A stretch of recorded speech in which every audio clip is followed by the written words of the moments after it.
अगर आपको पता चले कि सूबेदारों की किस्मत का फैसला आला कमान के केंद्र से होता है, ये बात मध्य प्रदेश से बेहतर कौन जानता है। रविशंकर शुक्ला प्रदेश के पहले मुख्यमंत्री, स्वतंत्रता संग्राम के आंदोलन से आए कद्दावर नेता, लेकिन पहले चुनाव, पहली विधानसभा की 5 बरस की मियाद पूरी हुई, वो सूची लेकर भोपाल से दिल्ली आए तो आखिरी में उन्हें बताया गया कि इस दफ़ा आप नहीं लड़ेंगे। इस तरह के कितने ही राजनीतिक उलटफेर हैं जो भोपाल को दिल्ली के रास्ते मिलते हैं। इसीलिए शिवराज सिंह चौहान जब चौथी बार मुख्यमंत्री बने तो उस दिन से ही अटकलें लगने लगीं कि क्या 2014 के प्रस्ताव को नरेंद्र मोदी एक नई पैकेजिंग के साथ नए सिरे से दोहराएंगे। क्या शिवराज को सम्मानजनक तरीके से मध्य प्रदेश से केंद्र में लाया जाएगा, किसी पद पर विभूषित करके, और भारतीय जनता पार्टी अगली पीढ़ी के लिए रास्ता खोलेगी। पर यह अगली पीढ़ी है कौन? हाल में कांग्रेसी चोला उतार कर भाजपाई हुए ज्योतिरादित्य सिंधिया हैं।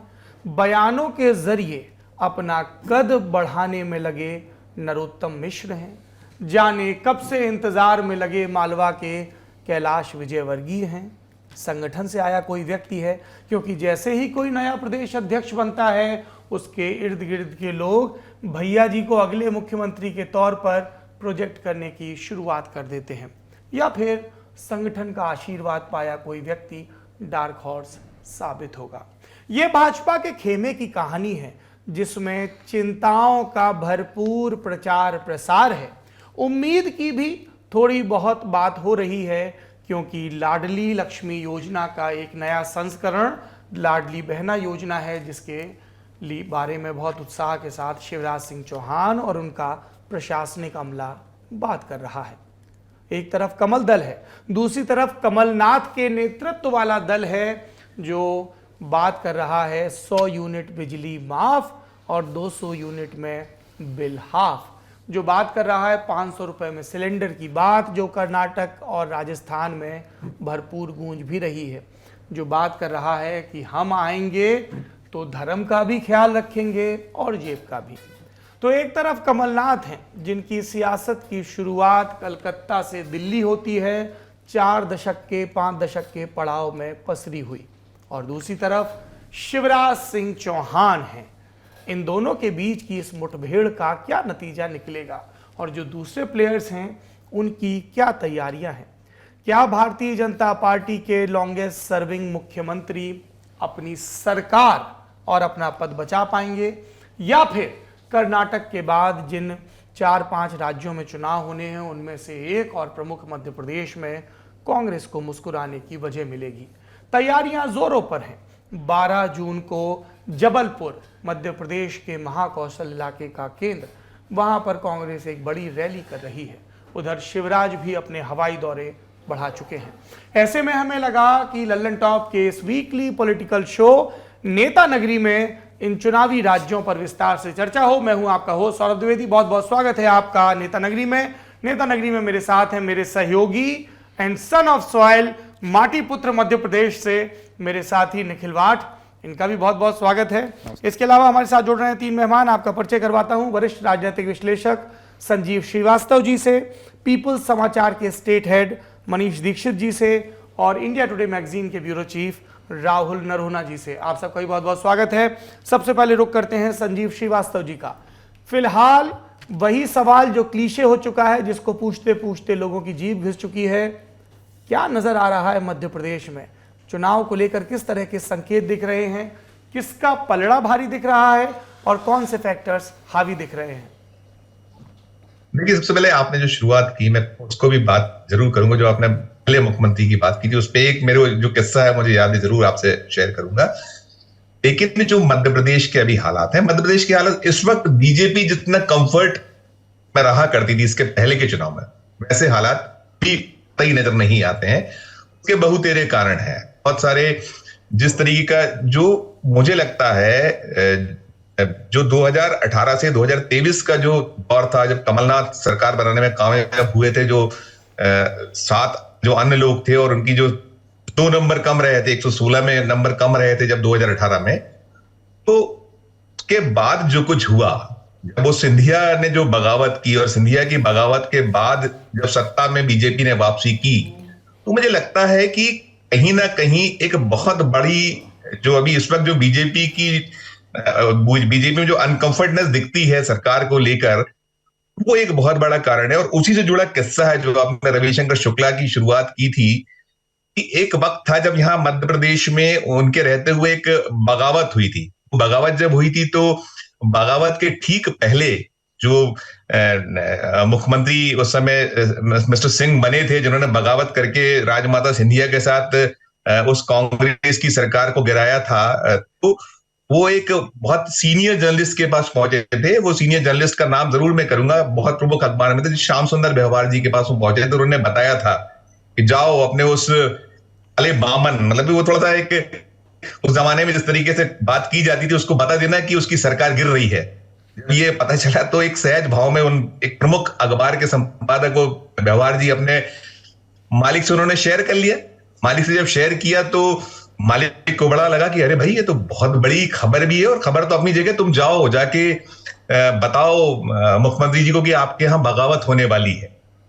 बगावत की जब तुमने कहा हमें क्या करना है भाई, हम क्या। और उसके पहले उन्होंने जब वो पहुंचे थे, मिस्टर सिंह पहुंचे थे जिन्होंने बगावत की थी, तो उन्होंने कहा था कि भाई मैं नाई थोड़ी हूं जो मैं आपकी बात उनको कहूंगा, मैं आप उनकी बात आप तक पहुंचाऊंगा। बहरहाल जब वो अपने मालिक के, मालिक ने उनसे कहा कि जाइए उनको बताइए, तो इन्होंने कहा नहीं हमें सेठ जी हम क्यों इस चक्कर में पड़े, बहुत उनको फोर्स हुआ। और उस समय बताइए। संजीव जी, एक छोटा सा बस करेक्शन है, मैं बात कर रहा था पहले मुख्यमंत्री रविशंकर शुक्ला की, आप बात कर रहे हैं द्वारका प्रसाद मिश्र की, डीपी मिश्र। सॉरी माफी, हाँ मैं क्षमा चाहूंगा, मैं द्वारका प्रसाद मिश्र को मैं आप माफी चाहूंगा, द्वारका प्रसाद मिश्र की। तो उन्होंने उस समय जो विधानसभा होती थी, दो सत्र हुआ, एक पचमढ़ी में ग्रीष्मकालीन सत्र होता था, उस समय ग्रीष्मकालीन सत्र चल रहा था पचमढ़ी में, तो इन्हें अपने सेठ की मजबूरी में जाना पड़ा। सेठ की मजबूरी कर उन्होंने जाके वहां इंतजार किया द्वारका प्रसाद मिश्र जी के पास, और जब बताया कि मैं नहीं आना चाहता था और ये सेठ जी की बड़ी मेरे ऊपर दबाव था कि जाके बताइए कि आपके यहाँ स्प्लिट हो रहा है, तो बड़े सहज भाव में द्वारका प्रसाद मिश्र जी ने अपनी डेस्क में से 17 जो स्प्लिट करने वाले लोग थे कांग्रेस की, उनकी सूची निकाली और सामने पटक दी और कहा कि देखिए जो अपनी मां से गद्दारी करेगा, जो अपनी मां से बगावत करने जा रहा है, उसे लेकर मुझे क्या करना है। सरकार कल की गिरती हो आज गिर जाए, मुझे कोई नहीं, ना मुझे इंदिरा जी को बताना ना किसी को बताना है। और अंततः बगावत हुई, सरकार गिरी, संबित की सरकार बनी।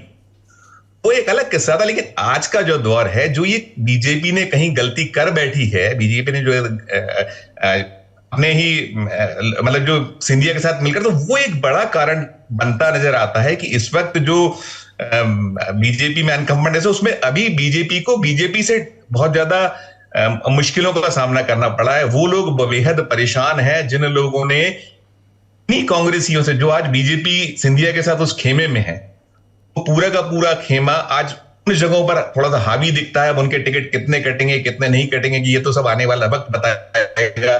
कितनों को बीजेपी रिपीट करेगी, बीजेपी बहुत ढंग से प्ले करती है और वो यूज एंड थ्रो भी करती है, तो अभी सिंधिया के लिए भी आने वाला वक्त देखने वाला होगा, हम लोगों के लिए भी देखने वाला होगा। तो ओवरऑल एक तो जो सिंधिया ने जो लोगों ने बगावत करके बीजेपी के साथ है, एक बड़ा फैक्टर वो है, महंगाई फैक्टर है ही। इसके साथ साथ जो यहां शिवराज जी का जो चेहरा था, वो शिवराज जी का चेहरा उतना कारगर इस समय नहीं दिखता है। जैसे हमने देखा पिछले चुनाव में, जब जब चुनाव आते थे तो सीधे सीधे कुछ यात्राएं शुरू होती थी, शिवराज अपना रथ लेकर निकल पड़ा करते थे, भी वैसे हालात नहीं है। पिछले 1 साल 10 महीने से देखने की पूरा का पूरा जो प्रचार तंत्र है, बहुत कुछ मोदी के इर्द सिमटा हुआ है। यहाँ मध्य प्रदेश में मोदी परोक्ष रूप से कई दौरे कर चुके हैं, जो बड़े बड़े जलसे हैं उसमें उन्होंने कुछ शिरकत की है, छोटी छोटी जलसों में वो वर्चुअली शिरकत लगातार कर रहे हैं कहीं ना कहीं। तो उनका चेहरा, कर्नाटक में जैसे कठिनाई पैदा हुई, यहाँ कितना काम आता है। जैसे जो आपने अभी जबलपुर से प्रियंका गांधी की रैली के साथ कमलनाथ अपना यहाँ शुरुआत प्रचार का करने वाले हैं, इसी बीच में लाडली बहना का जो आगाज है जबलपुर से होने जा रहा है, जो 1-1 हजार रुपए शिवराज डालने वाले, उस रैली, उस जो जलसा है बीजेपी का, उसमें भी कहीं ना कहीं मोदी वर्चुअली रहने वाले हैं। ओवरऑल ये जो सब कुछ सिमटा हुआ है, उसमें बीजेपी के समक्ष बहुत सारी समस्याएं, शिवराज का लगातार चेहरा है, लगातार है, उनका कितना कारगर होता है, फिर साथ साथ इनके अंदर जो दलों में जो झगड़े हैं, जो आपने नाम गिनाए है, वो मुख्यमंत्री पद के अनेक दावेदार हैं, सबकी महत्वाकांक्षाएं, और फिर जो सबसे कठिन परिस्थितियों में वो है कि जो रूठे हुए लोग हैं। समय बीजेपी जो रूठे हुओं से बहुत परेशान है, तो इन सब परिस्थितियों में कुछ निकल के आता। और मुझे लगता है कि यदि जो अभी वर्तमान जो 120 का इनके पास आंकड़ा है, जो सिंधिया के लोगों के टूटने के बाद हुआ है, जो अभी मेजॉरिटी है सदन के अंदर, इनमें बहुत तेरे चेहरे ऐसे हैं जो चुनाव जीतने की स्थिति में, अनेक मंत्री भी हैं, अनेक विधायक भी हैं मौजूदा, कितने टिकट्स ये काट पाते हैं, कितने फ्रेश चेहरे दे पाते हैं। तो बहुत सारी चुनौतियां बीजेपी के सामने हैं। और कांग्रेस के सामने जो कुछ है, कांग्रेस बहुत भरोसे एंटी इनकम्बेंसी, जो महंगाई है वो है। कांग्रेस कोशिशें जरूर करी, लेकिन उसमें सबसे बड़े कारक यही 2-3 हैं जिसके भरोसे कांग्रेस बनी हुई है। तो बड़ा दिलचस्प चुनाव इस बार ओवरऑल मध्य प्रदेश में होने वाला है। अभी तक के मध्य प्रदेश में काफ़ी क्लीन चुनाव रहे हैं। 2 बड़ी पार्टीज होती हैं, उनके बीच में चुनाव रहा है। जो बाकी दल हैं वो इक्का दुक्का कोई निर्दलीय आ जाएंगे, सपा की 1 आध सीट, बसपा की 1 आध 2 सीट। इस बार ऐसा लग रहा है कि बहुत सारी पार्टियों से चुनाव है, और वो बहुत सारी पार्टियां कुछ बीजेपी के अंदर हैं और कुछ कांग्रेस के अंदर हैं। तो डिवाइडेड हाउस, मतलब अगर हम बीजेपी को कह दें या कांग्रेस को कह दें, तो वो दोनों के लिए अनफेयर हो जाता है कि सामने वाला पार्टी भी कोई बहुत अच्छे से चुनाव लड़ने की स्थिति में लगता नहीं है। सत्ता पक्ष को लेकर के जो पार्टी की लीडरशिप है और जो सरकार की लीडरशिप है, उनके बीच में समन्वय को लेकर के अलग अलग बयान आ गए। मालवा के एक बड़े नेता के पिछले दिनों बयान भी आए थे। उन्होंने कहा कि ऐसा लगता है कि प्रशासन चला रहे हैं अधिकारी और हमारी चल नहीं पा रही, जो नेता हैं विधायक अपने काम नहीं करा पा रहे हैं। उसी तरह जो इस सिस्टम को चैलेंज कर रही है कांग्रेस, वहां पे भी क्लैरिटी नहीं है लीडरशिप को लेकर के। तो हम ये जानना चाहते हैं कि ये इस स्थिति के कारण क्या हैं दोनों पार्टीज के भीतर। पहले मैं चाहता हूं मनीष जी आप अपनी बात रखें। इस बार भी अमूमन जो मध्य प्रदेश का ट्रेंड रहा है, उसके हिसाब से ही जो ये कंटेस्ट है, डायरेक्ट इलेक्शन होने वाले हैं दोनों ही दलों के बीच में। तीसरी पार्टी का रोल यहाँ संजीव जी ज्यादा अच्छे से बताएंगे। 2003 और 98 में एक बार ऐसा हुआ था कि बीएसपी 11 या 13 तक पहुंची थी।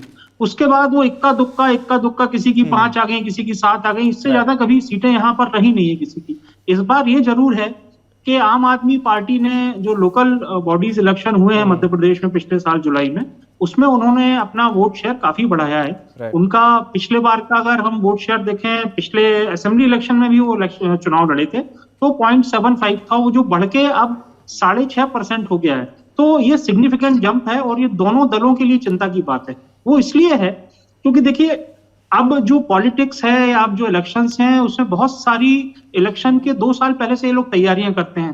तमाम तरह की एजेंसीज लगती हैं, सर्वे होते हैं। सर्वे में बताया जाता है कि साहब वो अमुक के हालत ठीक नहीं है, आपको इतने चेहरे बदलने पड़ेंगे, आपको इसको हटाना पड़ेगा, नए चेहरे लाएंगे तो आपको बेनिफिट मिलेगा। तो ये जो पुराने चेहरे हैं जिनको सर्वे वालों ने या किसी और कारण से या इनकम्बेंसी के कारण, जिनको चाहे भाजपा हो या कांग्रेस, अगर वो उनको रिजेक्ट करेगी तो उनके पास इस बार एक काउंटर खुला हुआ है आम आदमी पार्टी का। और आम आदमी पार्टी के जो यहाँ पर बड़े नेता हैं, वो इस बात को ऑन रिकॉर्ड कह चुके हैं कि अगर हमारे पास कोई भी आएगा तो हम उसको निराश नहीं करेंगे। तो भाजपा और कांग्रेस के सामने सबसे बड़ा जो संकट है वो ये है कि अपने झुंड को इकट्ठा करके रखना। और इस मामले में दोनों पार्टियां अपना अपना काम कर रही हैं। भाजपा के जितने भी असंतुष्ट थे, जिनको कभी इन्होंने नोटिस दिया है, किसी पे डिसिप्लिनरी एक्शन की बात करी है, उन सबको वापस ले लिया है। सिमिलरली कांग्रेस की बात करें तो दिग्विजय सिंह पिछले 6 महीने से जो है पूरे प्रदेश, उनको कुछ शायद 66 सीटों की जिम्मेदारी दी गई थी, जो कांग्रेस के लिए कमजोर है हिस्टोरिकली, जो बीजेपी के पास रहती हैं। और वहां पर भी कुछ जो इनकी जो भी गुटबाजी थी या उसको लेकर, तो 66 सीटों के लिए दिग्विजय सिंह फरवरी से पूरी परिक्रमा करी उनने, जो शायद अभी 1-2 दिन पहले ही उनका कंक्लूड हुआ है। तो दोनों दलों का एक जो बड़ा फैक्टर है वो ये है कि वो अपने यहाँ होने वाली गुटबाजी को या टिकट वितरण के बाद जो सिचुएशन बनती है उसको जो अच्छे से हैंडल करेगा, वो इस बार उसका अपर हैंड होगा। मनीष जी, ये तो एक ओवरऑल आप दोनों लोगों ने ऑब्जर्वेशन बताया। अब थोड़ा सा मैं पॉइंटेड सवाल पूछ लेता हूं। कमलनाथ को फ्री हैंड मिलेगा या दिग्विजय सिंह भी अपने लिए कुछ गुंजाइश निकाल पाएंगे? और जीतू पटवारी और कुणाल चौधरी सरीखे नेताओं के इससे अभी और इंतजार आएगा या उनका से बढ़ेगा? क्योंकि बीजेपी की तरफ से जो एक बड़ा आक्षेप लगाया जाता है वो ये है, पहला कि कमलनाथ मूल रूप से मध्य प्रदेश के नहीं है। दूसरा, हम सब जानते हैं कि अब किसी भी प्रदेश में चुनाव हो, जातीय समीकरण, सामाजिक आधार पर भी बात होती है। उसमें वो कहीं फिट नहीं होते हैं। He is trying to ride on anti incumbency, पर within the party Jyotiraditya चले गए हैं, लेकिन बाकी सब जो लोग हैं उनकी राजनीतिक महत्वाकांक्षाएं कहाँ हटेंगी? देखिए सौरभ, इसमें जो कांग्रेस में पिछले 2-3 इलेक्शन का अगर हम एनालाइज करें कि जो टिकट डिस्ट्रीब्यूशन होता है चुनाव के पहले, उसमें हमेशा कांग्रेस में 3 गुट रहते थे। एक कमलनाथ गुट, एक दिग्विजय गुट और एक सिंधिया गुट, महाराज गुट। अब हो क्या गया है कि महाराज गुट पूरा शिफ्ट हो गया है भाजपा में। तो इसीलिए यहाँ पर जो आम बोलचाल में जो बातें होती हैं वो कहती है भाजपा में एक्चुअली जो 3 गुट हो गए हैं, एक शिवराज भाजपा, एक महाराज भाजपा, एक नाराज भाजपा। तो ये जो मैं नहीं आम लोग चर्चा करते हैं सौरभ इसकी। और यहाँ पर surprisingly for the first time मैं देख रहा हूं कि कांग्रेस एक यूनाइटेड उसमें काम करी। ये सही है कि जीतू पटवारी या अरुण यादव सरी के लोग, इनकी भी एम्बिशन है और जयवर्धन भी इस लाइन में है या और भी बाकी लोग हैं, मगर इस जो 2023 का चुनाव होने वाला है उसमें मुझे किसी की संभावना नहीं दिखती सौरभ। मुझे ये क्लियर इंडिकेशंस हैं या पार्टी ने उनकी जो लाइन दी है उनकी पार्टी ने कि इस बार तो जो भी होगा कमलनाथ, क्योंकि पिछले बार वो दिखा चुके हैं कि उन्होंने एक 15 साल की सरकार को हटाया तो था, अब वो नहीं चला पाए अपने कारणों से, वो कंटेंट नहीं कर पाए अपने लोगों को। सिंधिया जी चले गए, पार्टी छोड़ के सरकार चली गई, वो एक अलग इशू है। तो ये दोनों पार्टीज के लिए डू और डाई, खासकर जो दोनों नेता हैं दोनों पार्टीज में अगर हम बात करें, भाजपा में हमेशा ये बात होती है कि शिवराज नहीं तो कौन। आप देखिए शिवराज जी 18 साल से मुख्यमंत्री हैं, 4 अध्यक्ष बदल गए, प्रदेश अध्यक्ष नंदू भैया चले गए, आपके प्रभात झा हो गए, फिर नरेंद्र सिंह तोमर जी 2 बार रहे और अब विष्णुदत्त शर्मा, 4 अध्यक्ष बदल गए और मुख्यमंत्री नहीं बदला। तो कुछ तो बात होगी उस मुख्यमंत्री में। और ये फैक्ट है सौरभ कि जिस तरह के दौरे, जिस तरह का कमिटमेंट जो अभी लगातार, ये पहली बार नहीं है कि शिवराज घूम रहे हैं या गली गली जा रहे हैं या प्रचार, वो हमेशा ये शिवराज और बीजेपी का जो एक कल्चर है, ये 24 घंटे जिसको बोलते हैं अपन 365x24, ये इलेक्शन मोड में ही रहते हैं लोग। और आजकल तो वो जिसको बोलते हैं ना, वो कौन से गुरु होते हैं जो अपने चल चल के बोलते हैं यार, मोटिवेशनल गुरु टाइप आजकल स्पीच दे रहे हैं हमारे मुख्यमंत्री जी।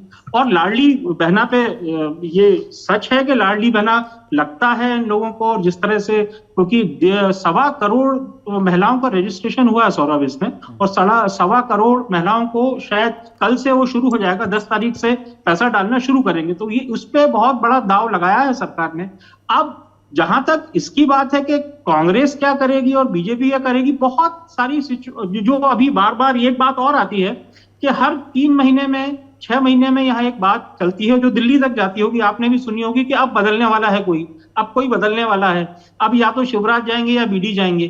तो अब जिस मोड पर मध्य प्रदेश खड़ा है, यहां से मुझे नहीं लगता कि शिवराज को हटाया जाएगा, क्योंकि अगर हटाया जाएगा तो ये एक बहुत बड़ा इशू बन सकता है कि आपने 18 साल के मुख्यमंत्री को, जो सबसे लॉन्गेस्ट सर्विंग मुख्यमंत्री है भारतीय जनता पार्टी का, उसको एंड चुनाव के मौके पर नहीं, चुनाव, देखिए चुनाव के मौके पे तो कोई नहीं हटेगा, पर सवाल ये है कि क्या उन्हीं को अब मुख्यमंत्री के चेहरे के तौर पर पेश किया जाएगा। और दूसरा सवाल मेरा ये है, मनीष जी मैं इसी में काम कर देता हूं, मोदी जी चेहरा तो सौरभ मोदी जी रहेंगे, जैसा कर्नाटक में मोदी जी के चेहरे की लिमिटेशंस भी देख ली हैं देश की जनता ने, कि आप हर जगह मोदी जी के चेहरे को आगे करके चुनाव लड़ेंगे तो कभी उत्तराखंड जैसा नतीजा मिल सकता है, लेकिन अक्सर हिमाचल प्रदेश और कर्नाटक जैसा नतीजा भी मिलता है। मेरा सवाल यह है कि शिवराज सिंह चौहान 4थी दफा की शपथ से पहले जब सरकार चलाते थे, तब उन्हें संख्या बल का खतरा नहीं होता था।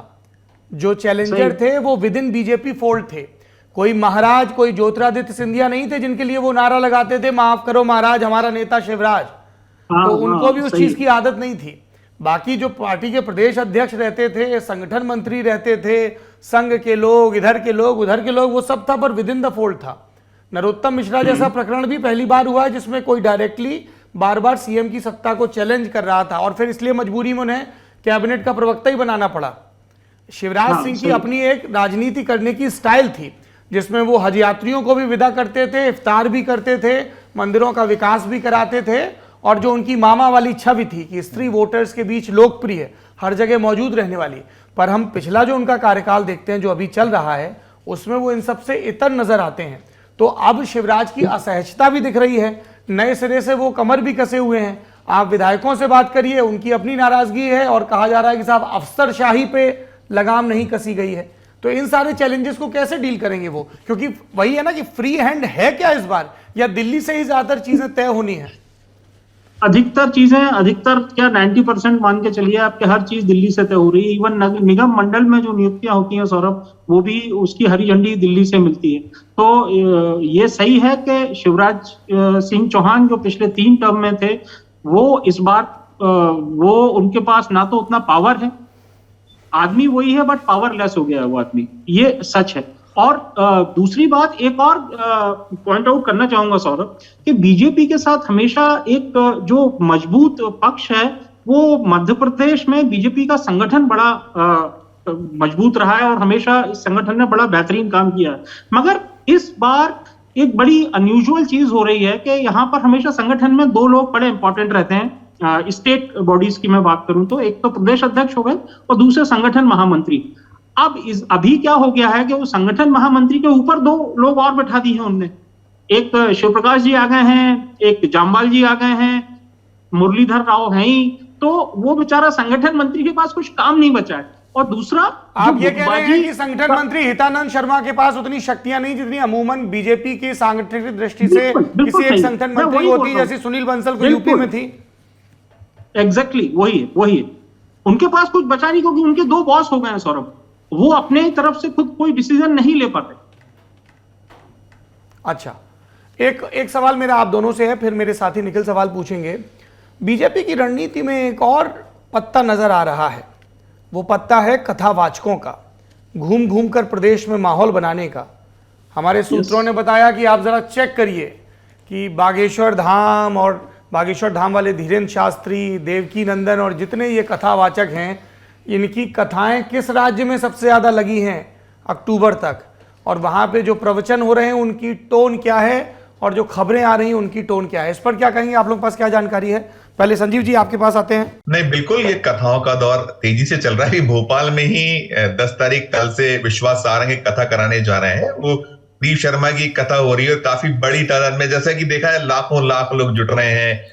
तो उसका सहारा बीजेपी की तरीके से, न केवल बीजेपी, कांग्रेस ने भी इस तरीके की कोशिशें की हैं। या पीसी शर्मा अभी एक कथा करा चुके हैं।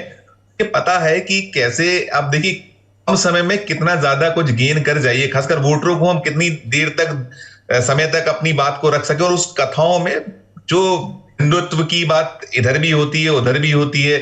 ये जो जब कांग्रेस में वो होते हैं तो कांग्रेस अपने तरीके से उसको प्रस्तुत करती है, बीजेपी अपने तरीके से प्रस्तुत करी। बीजेपी का तो है ही कि वो कहीं ना कहीं, और साथ साथ अभी जो मध्य प्रदेश में एक चीज चल रही, जो हिजाब का जो मसला था जो कर्नाटक में उठा था, उसको कहीं ना कहीं यहां तूल देने का प्रयास हो रहा है। दमोह का एक मामला था, दमोह में उस कलेक्टर ने जब ये कह दिया कि वो वैसी स्थिति नहीं जैसा उसको दर्शाया जा रहा है, तो कलेक्टर के ऊपर बनाई है सरकार ने, उस पर जांच बैठाई हुई है, हटा दिया गया है, चल रहा है। तो वो मसला है, कहीं ना कहीं इसमें धर्म का तड़का और लगाने का प्रयास पूरी तरह से चल रहा है। और पूरा मध्य प्रदेश हर तरफ कथाओं का जोर है, दौर है।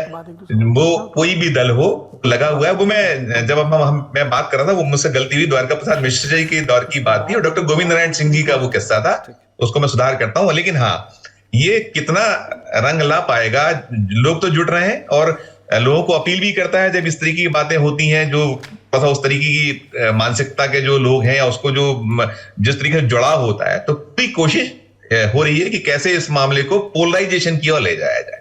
मैं जानना चाहता हूं कि जिस फटीग की बात हो रही है, कि आप भी जान ही रहे हैं, आप भोपाल में हैं, कि जब नरेंद्र मोदी एक फैक्टर आए, 2014 में उनकी बात हुई, उससे पहले से शिवराज एक फैक्टर के तौर पे स्थापित थे मध्य प्रदेश में। इस तरह शिवराज फैक्टर एमपी के अखबारों में पहले छपा, नेशनल प्रेस से पहले। हमें जानना चाहते हैं कि वहां से लेकर के अभी तक के जो एक फॉल फ्रॉम ग्रेस हुआ है, सो टू स्पीक, उसके कारण क्या हैं? क्या जो शिवराज सिंह चौहान की स्टाइल ऑफ पॉलिटिक्स रही, उसमें ऐसे बदलाव हुए कि लोगों में एक फटीग डेवलप हो गया उस चेहरे को लेकर के, या कम्युनिकेशन वही एक जिसको कहते हैं ना कि आप उन्हीं सारी चीज़ों को रीपैकेज करके बार बार सामने ला रहे हो, आपके पास नया ऑफर करने को कुछ है नहीं, या कुछ एडमिनिस्ट्रेटिव कारण है, प्रशासन को चलाने का कोई तरीका रहा जिसमें वो आप टिप्पणी रखिएगा उसमें कि वो कितने सफल असफल आपको लगते हैं, जिस वजह से आपको लगता है कि उनका ही अपना काडर या उनके ही अपने जो विधायक हैं उनके भी अपने कुछ रिजर्वेशंस हैं जो पिछले दिनों सामने आए भी हैं, आपको क्या लगता है? देखिए, शिवराज और शिवराज है। अगर आप जाइए 2003 में जब उमा भारती और बाबूलाल गौर के उन्हें 2005 में सत्ता मिली थी, 2005 से लेकर 2018 तक लगातार उनका रहना और उनकी मतलब उनमें एक ये खास रहा है कि जो उनके साथ या जिन्होंने उनको प्रमोट करने की कोशिश किया, जिन्होंने सहायता की, वो ये मानते रहे कि वो उनको वैसे रिटर्न्स नहीं मिलते हैं, रिटर्न नहीं दे पाते हैं शिवराज कहीं ना कहीं। उसको अगर दूसरे तरीके से लिया जाए तो कहीं ना कहीं वो एक खराब भाषा में कहा जाए तो मतलब जो दिग्विजय सिंह करता है कि कई लोगों को उन्होंने खत्म किया, उसमें कुछ लोगों ने ऐसा पाया या मानते हैं नेता की वहां एक चीज हुई। दूसरी चीज, वही चेहरे पर वही बातें, यहाँ कुछ करने के लिए नया नहीं है। देखिए, जैसा अन्य स्टेट्स में है, मध्य प्रदेश भी बेतहाशा अगर आप पिछला उठा के देखिए तो बेहद तरीके से मुफ्त और मुफ्त की बात है। मध्य प्रदेश का 2,03,000 करोड़ का बजट है और इससे ज्यादा मध्य प्रदेश में कर्जा हो चुका है। एक समय ये बीजेपी थी, बीजेपी यही कहा करती थी कि कांग्रेस पे कर्जों की बात, कांग्रेस के दौर की दिग्विजय सिंह के दौर में 10 साल के दौर के कर्जे की बात बार बार करती थी। आज कर्जे की बात नहीं होती। यहाँ जो कुछ चल रहा है, जैसे जो लाडली बहना का जो लॉन्चिंग हुई, उस लाडली बहना में इतना बड़ा एक अमाउंट जाने वाला है, उसको कहां से कट किया गया है। तो ये जो चीजें हैं ये जनता समझने लगी है, बूझने लगी। अभी कल ही की बात है, एक यहाँ वीडियो वायरल हुआ। उस वीडियो वायरल होने में उस बहना ने कहा कि नहीं ठीक है, हम ये कोई 1,000 रुपए में होता क्या है, महंगाई की बात क्यों नहीं करती सरकारें या दल क्यों नहीं इस पे बात करते। अगला सरकार जो भी है या जो भी सत्ता में रहे वो ये पैसा दे, लेकिन सबसे पहले महंगाई कम करे। तो एक इशू शिवराज की जो बात है, शिवराज का सबसे खास ये रहा है कि वो अपने साथियों को समेट कर नहीं रख पाए हैं। जो साथी थे, देखिए नरेंद्र सिंह तोमर बहुत लंबे अरसे से छिटके हुए नजर आते हैं, दूर दिखते हैं। नरेंद्र सिंह तोमर पिछले 2008 में जब चुनाव हुए थे तो नरेंद्र सिंह तोमर को मध्य प्रदेश भेजा गया, 13 हुआ, फिर नरेंद्र सिंह तोमर नजर आए थे। अभी बहुत लंबे अरसे से नहीं, ऐसे बहुत सारे साथी है। कैलाश विजयवर्गीय है, कैलाश विजयवर्गीय बहुत खुली साफ बातें करते हैं। तो जनता का एक जो रुझान है, कहीं एक जो उनके प्रति उनके चेहरे को लेकर जो बात थी, थोड़ा सा उसमें कहीं कमी आती। फिर जो दल है, दल से जो उनको एक पूरा का पूरा ऊर्जा मिला करती, उस ऊर्जा में कमी नजर आती। और जो ब्यूरोक्रेसी है, ब्यूरोक्रेसी बेतहाशा तरीके से सुनती है तो सिर्फ शिवराज और मुख्यमंत्री की सुनती है, लेकिन उसके बाद भी बहुत सारी चीजें ऐसी कि शिवराज के कहने के बाद भी उनका तरीका हुआ कहने का, चीज बार बार जाती है, मैसेज जाते हैं, विधायकों के काम नहीं होने की शिकायतें, सांसदों के काम होने की शिकायतें, कार्यकर्ता तो बेहद उपेक्षित। अभी जो मनीष जी हमारे साथी कह रहे थे कि सचमुच मध्य प्रदेश में शिवराज भाजपा, महाराज भाजपा और नाराज भाजपा, तो नाराज भाजपाई जो है वो एक बड़ा कारक है। हम लोग देखा करते थे जब पिछले चुनावों में जब रिवोल्ट्स होते थे, जो बगावत की स्थिति होती थी, तो एक ऐसे चेहरे होते थे जो बीजेपी की दफ्तर में बैठा दिए जाते, वो बीजेपी की दफ्तर में आके संभालते थे। मतलब मैंने वो बिल्कुल पूरी तरीके वाली बात कही सर, मैं बता जैसे कैलाश विजयवर्गीय जैसे, कैलाश जोशी जैसे व्यक्ति थे जो उनको बैठ के, अब उन्हीं का बेटा छोड़कर चला गया। उससे सबसे समझा जा सकता है कैसे बीजेपी धीरे धीरे यहाँ मध्य प्रदेश में नीचे हुई। मतलब मैं वहीपन वाली बात इसलिए कह रहा था क्योंकि हम देख रहे हैं ना, एक जो विजनरी मतलब वाला समय था शिवराज का, जिस टाइम वो ऐसी स्कीम्स ला रहे थे, वो वाकई अच्छी नीयत के साथ लाई गई अच्छी स्कीम्स थी, जिनकी तारीफ एमपी में हुई और बाकी देश में भी हुई कि आपको अगर, क्योंकि एमपी में ये प्रॉब्लम रही है जो फीमेल फीटिसाइड है, अगर आपकी बेटी होती है कोई दिक्कत नहीं है, आपकी एक स्कीम है, आपको 21 साल तक अगर होगी, वो पढ़ती रहेगी, 12वीं पास होगी, 1 लाख रुपए मिलेगा, वो स्कूल जाएगी, साइकिल आपकी आएगी, वो गवर्नमेंट देगी। अगर वो मेरिटोरियस होती है तो पैसा आपको वहां से मिलेगा। शादी आपको करवानी है तो आपके लिए कन्या विवाह योजना है। अभी कल्याणी आ गई, आपको सामूहिक में नहीं कराना है, 2 लाख रुपए ले लीजिए। हुआ क्या है, अभी जो लाडली बहन आया है उसमें ऐसा लग रहा है कि ये सुना है, इसमें नया कुछ है। 1 दूसरा, कमलनाथ ने अगले दिन उसको ट्रम्प कर दिया कि अच्छा आप 1000, हमारे 1600 हैं। तो मैं उस चीज की बात कर रहा था कि नया ऑफर हो नहीं पा रहा है। एक जो अंतिम सवाल है सर मेरा, मैं गलत हो सकता हूं इस ऑब्जर्वेशन में, आप प्लीज करेक्ट भी कीजिएगा। हम ये देख रहे हैं कि बीजेपी सत्ताधारी दल है, वो तो इलेक्शन लड़ेंगे ही, और बीजेपी कभी ऐसा पास तो देती नहीं है किसी चुनाव में।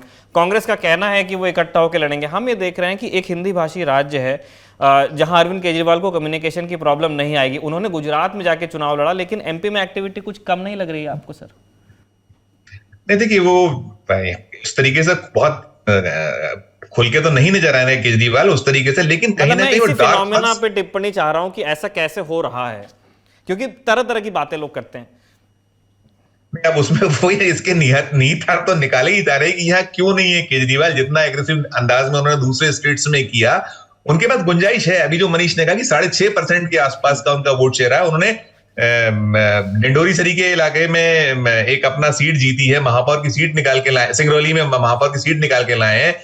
गुंजाइश पूरी की पूरी, लेकिन वो क्यों नहीं है, निश्चित तौर पर कहीं ना कहीं एक सोचने वाला प्रश्न बना हुआ है। इसके अलावा यहाँ बहुत दूसरे दलों के लिए, जैसे अभी मनीष कह रहे थे कि यहाँ 1993, 1998 दो बार 11-11 सीटें लेके बीएसपी आई थी। बीएसपी खत्म हो चुकी है, सपा के पास बहुत कुछ गुंजाइश बची नहीं है, लेकिन हाँ केजरीवाल के लिए भरपूर गुंजाइश थी। उनकी जिस एग्रेसिवनेस या जिस अंदाज में उनको उतर जानी चाहिए था, अब तक नहीं उतरना बहुत सारे सवाल खड़े करता है। मैं आपसे सहमत। मतलब वो बड़े बड़े शहर हैं आपके पास में, ग्वालियर है, इंदौर है, भोपाल है, जबलपुर है, कहीं लैंग्वेज की आपको दिक्कत आने नहीं वाली है। उस सेंटिमेंट के लोग आपको मिल जाएंगे जो अरविंद केजरीवाल का टीजी होता है, और उसके बाद भी मतलब उनकी एब्सेंस को मतलब नोट किया जा रहा है, नोटिस किया जा रहा है। एक आखिरी एक क्रिस्प टिप्पणी हम चाहते हैं सर। इस तरह की बातें चल रही हैं कि सेंटर में मंत्रिमंडल विस्तार हो सकता है, और उसका इंतजार ही हो रहा है कि मध्य प्रदेश को लेकर के क्या डिसीजंस लिए जाएंगे, जो जैसा मनीष जी कह गए कि वो दिल्ली से होंगे। हमें जानना चाहते हैं आपकी जानकारी क्या है, क्या किसी टेक्टोनिक शिफ्ट की हम अपेक्षा कर सकते हैं? निश्चित, अभी तो मुझे नहीं लगता, बिल्कुल क्लियर कट है। अब इस समय बीजेपी शायद रिस्क नहीं लेगी। शिवराज एक ऐसा चेहरा है जो पूरे मध्य प्रदेश में जाने जाते हैं, और उनमें ये तमाम चीजें होने के बाद वो पूरे मध्य प्रदेश को नापते हैं, और हर दिन नापते हैं। वो कोई ऐसा दिन नहीं जाता कि जिस दिन ना उड़ते हो ना जाते हो, हर कोना उनका नापा, वो कई कई बार नापते हैं।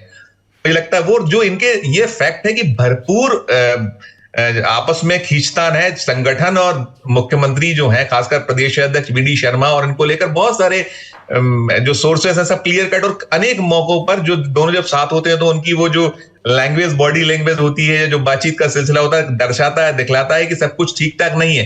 लेकिन मुझे अब नहीं लगता है कि, देखिए शिवराज खुद ओबीसी वर्ग से आते हैं, और वी.डी. शर्मा ब्राह्मण है, सामान्य वर्ग से आते हैं। इस वक्त में मुझे लगता है कि बहुत कुछ, जो कुछ भी होगा इलेक्शन के बाद ही संभावनाएं है। अब कोई रिस्क शायद आला कमान या केंद्र ले, मुझे नहीं लगा, ऐसा प्रतीत होता। राहुल जी, एक सवाल का जवाब हम आपसे भी चाहते हैं। हम जानना चाहते हैं कि लाडली बहना योजना को बड़े गाजे बाजे के साथ मध्य प्रदेश सरकार, जो शिवराज सिंह चौहान एडमिनिस्ट्रेशन है, वो लॉन्च कर रहा है। लंबे समय तक वहाँ पे रजिस्ट्रेशन हुए हैं, बैंक में जाकर के लोगों ने केवाईसी कराया है, लंबी भीड़ हमने देख ली है। हम जानना चाहते हैं, आपने रूरल इलाकों का टूर किया है, मैदान पर आप गए, हम जानना चाहते हैं कि इसका ज़मीन पर फीडबैक क्या है। लोग इसे एक नई योजना की तरह देखते हैं जिससे नए लाभार्थी जुड़ जाएंगे सरकार से, शिवराज सिंह चौहान से, भारतीय जनता पार्टी से, या फिर वो इसे एक पुरानी योजनाएं जो चली आ रही हैं उनके एक्सटेंशन के तौर पे देखते हैं। और जो कांग्रेस ने ऐलान कर दिया है कि आप दीजिए 1000 तो हम 1500 देंगे, उससे लोग, आम लोग उसको कैसे ले रहे हैं? आपका क्या फीडबैक है सर? जी, कल जून 10 तारीख से एक्चुअली मध्य प्रदेश में जो आगामी चुनाव है उसमें जो गेम चेंजर कहे जाने वाली स्कीम है जो भारतीय जनता पार्टी सरकार की तरफ से लाई गई है, लाडली बहना योजना, इसका मध्य प्रदेश में pan Madhya Pradesh roll out कल से है। तो मैं आज कुछ रायसेन जिले के कुछ गांव में आया जिससे मैं देख सकूं कि स्कीम को लेके लोगों में उत्साह है कि नहीं है, लास्ट माइल डिलीवरी कैसी है, लोगों के फॉर्म्स भराए हैं कि नहीं, या कुछ लोग छूट रहे हैं। तो मैं ग्राम सतकुंडा, गोपीसोर, खरबई, सिलवानी, सिलपुरी, इन जगहों पे घूम के आया। ज़्यादातर मुझे देखा गया कि मैंने ये देखा कि लोगों ने आगे बढ़ के फॉर्म्स तो भरे हैं, but again last mile delivery कुछ इश्यूज आ रहे हैं। जैसे बैंक्स की तरफ से बोला गया कि केवाईसी करा के सबको लेके आना है, वहाँ पर मैंने ये पाया कि बार बार सिस्टम जो है वो सर्वर रिस्पॉन्ड नहीं कर रहे हैं, स्लो हो जा रहे हैं, लोगों के काम नहीं हो पाते। अब लोग यूजुअली क्या है, डेली वेज अर्नर्स हैं, वो अपना काम छोड़ के आते हैं करने के लिए, 1 दिन 2 दिन ऐसे आ रहे हैं। कुछ पंचायतों में मैंने पाया है कि पंचायत की पूरी वर्किंग ही व्हाट्सएप पे हो गई है। कुछ जरा पढ़े लिखे सचिव और सरपंच आ गए हैं, गांव-गांव टेक्नोलॉजी पहुंच गई है, तो वो व्हाट्सएप ग्रुप बना के उसी पे आप आइए, ये करा दीजिए, ये अंगूठा लगा दीजिए, इस बैंक में चले जाइए, ऐसा इस वक्त ये होगा। दूसरा मैंने ये पाया कि राजनीतिक लेवल पे कांग्रेस की तरफ से जो नारी सम्मान योजना अनाउंस की गई है, जिसमें लाडली बहना में 1,000 रुपये महीने का पे आउट है और इसमें 1,500 रुपये महीने प्रॉमिस किया गया है, इस स्कीम की वजह से भी कुछ ना कुछ डिसरप्शन कॉज हो रहा है।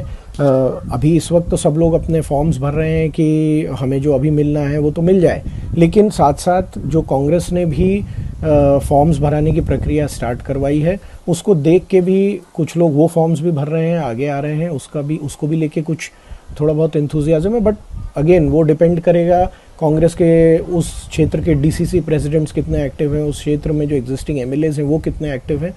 बट कहीं ना कहीं ये थोड़ा बहुत डिसरप्शन लाडली बहना स्कीम को लेकर लोगों के दिमाग में ला रही है। अंतिम टिप्पणी मनीष जी हम आपसे भी चाहते हैं, आप लोगों ने सारे मेहमान जो हमारे पैनल पे हैं वो अपनी अपनी राय रख चुके हैं। आपके हिसाब से अभी तो बहुत जल्दी हो जाएगा इलेक्शंस के नतीजे प्रेडिक्ट करना, क्या एक क्लीन मैंडेट आते हुए देखते हैं आप?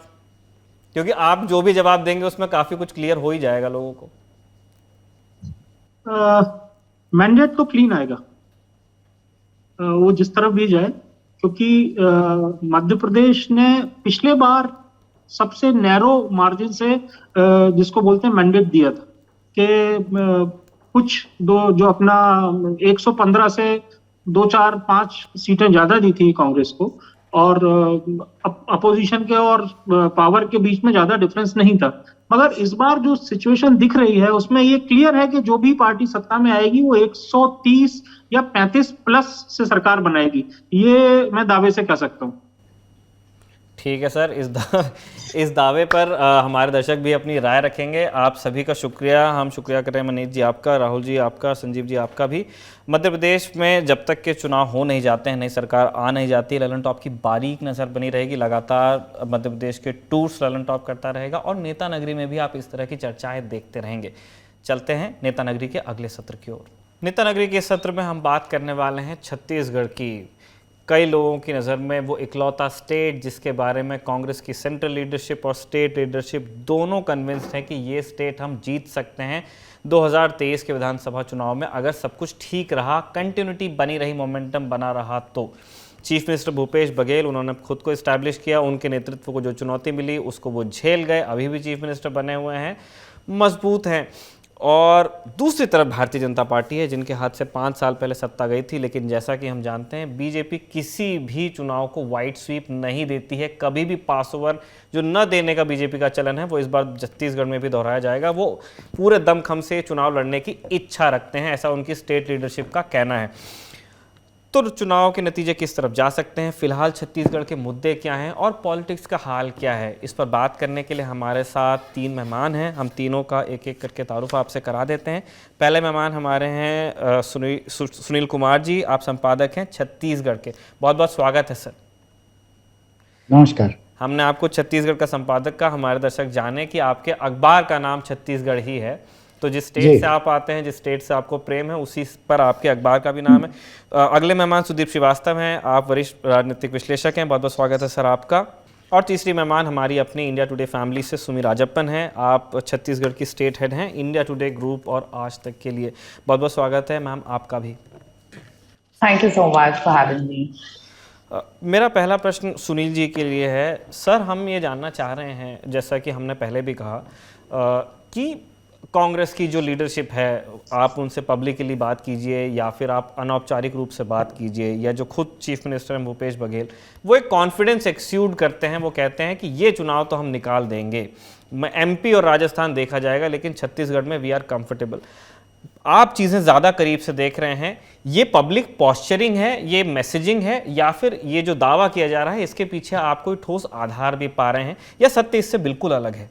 देखिए, और कुछ हो ना हो, ये कम से कम में एक पब्लिक पोस्चर तो है ही, क्योंकि उनका ये दावा करना कि वो ये चुनाव जीतने जा रहे हैं, उसकी ठोस वजहें भी हो सकती हैं। उन्होंने बहुत सारे काम किए हैं जिन कामों की वजहों से वो कॉन्फिडेंट हो सकते हैं कि हम ये चुनाव जीत रहे हैं।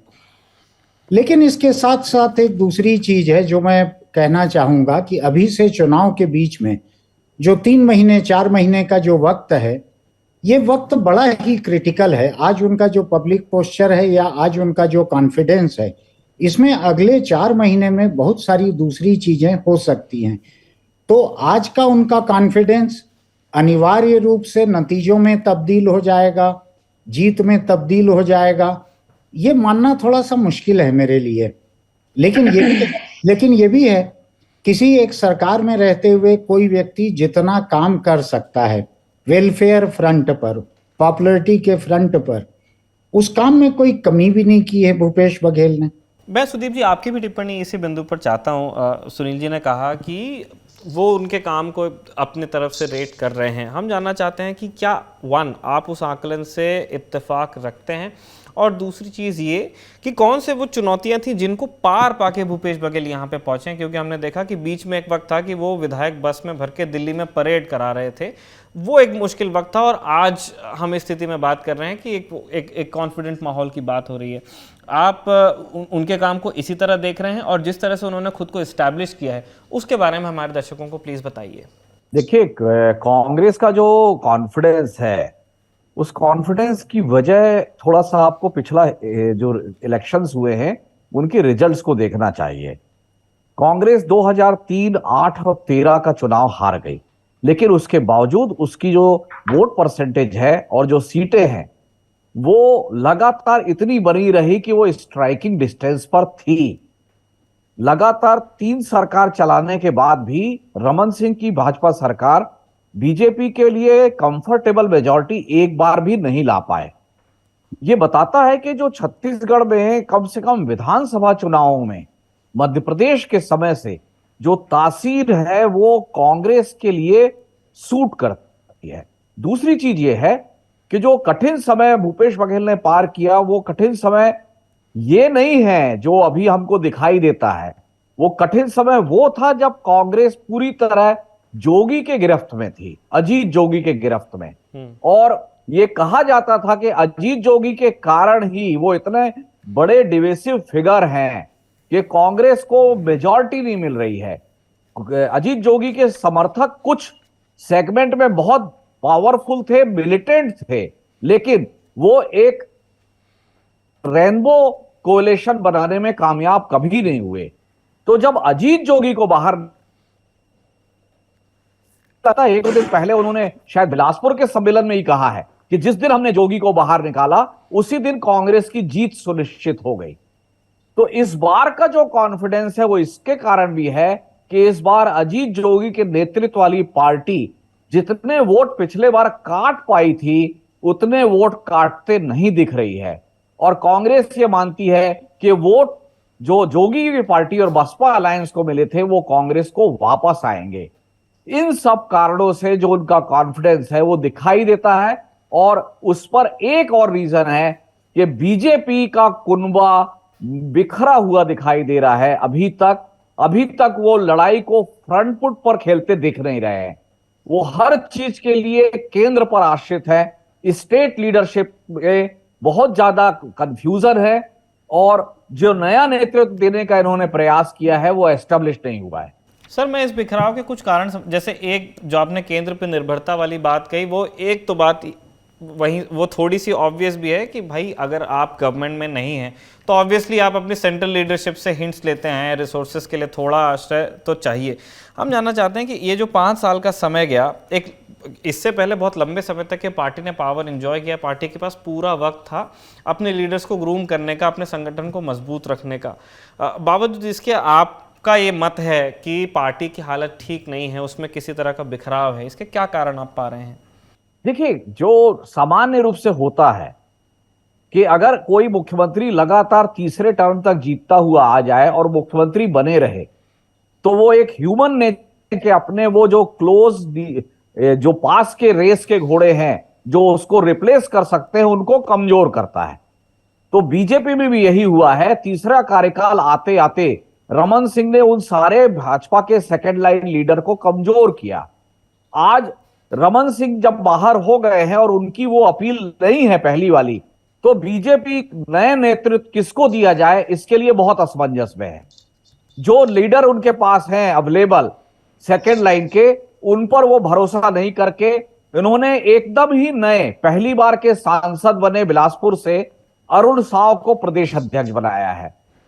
और बृजमोहन अग्रवाल जैसे हैं जो कहा जाता है कि वो रिसोर्सफुल हैं, पूरे प्रदेश में उनकी जानकार पकड़ है, लेकिन उनको वो मौका नहीं मिल रहा है। इसके अलावा भी जो आदिवासी समाज है, आदिवासी समाज में जो राम विचार नेताओं की लीडरशिप उभरी थी, वो फिर आगे नहीं बढ़ पाई। नंद कुमार साय बड़े नेता थे, नंद कुमार साय पार्टी छोड़ के कांग्रेस में चले गए।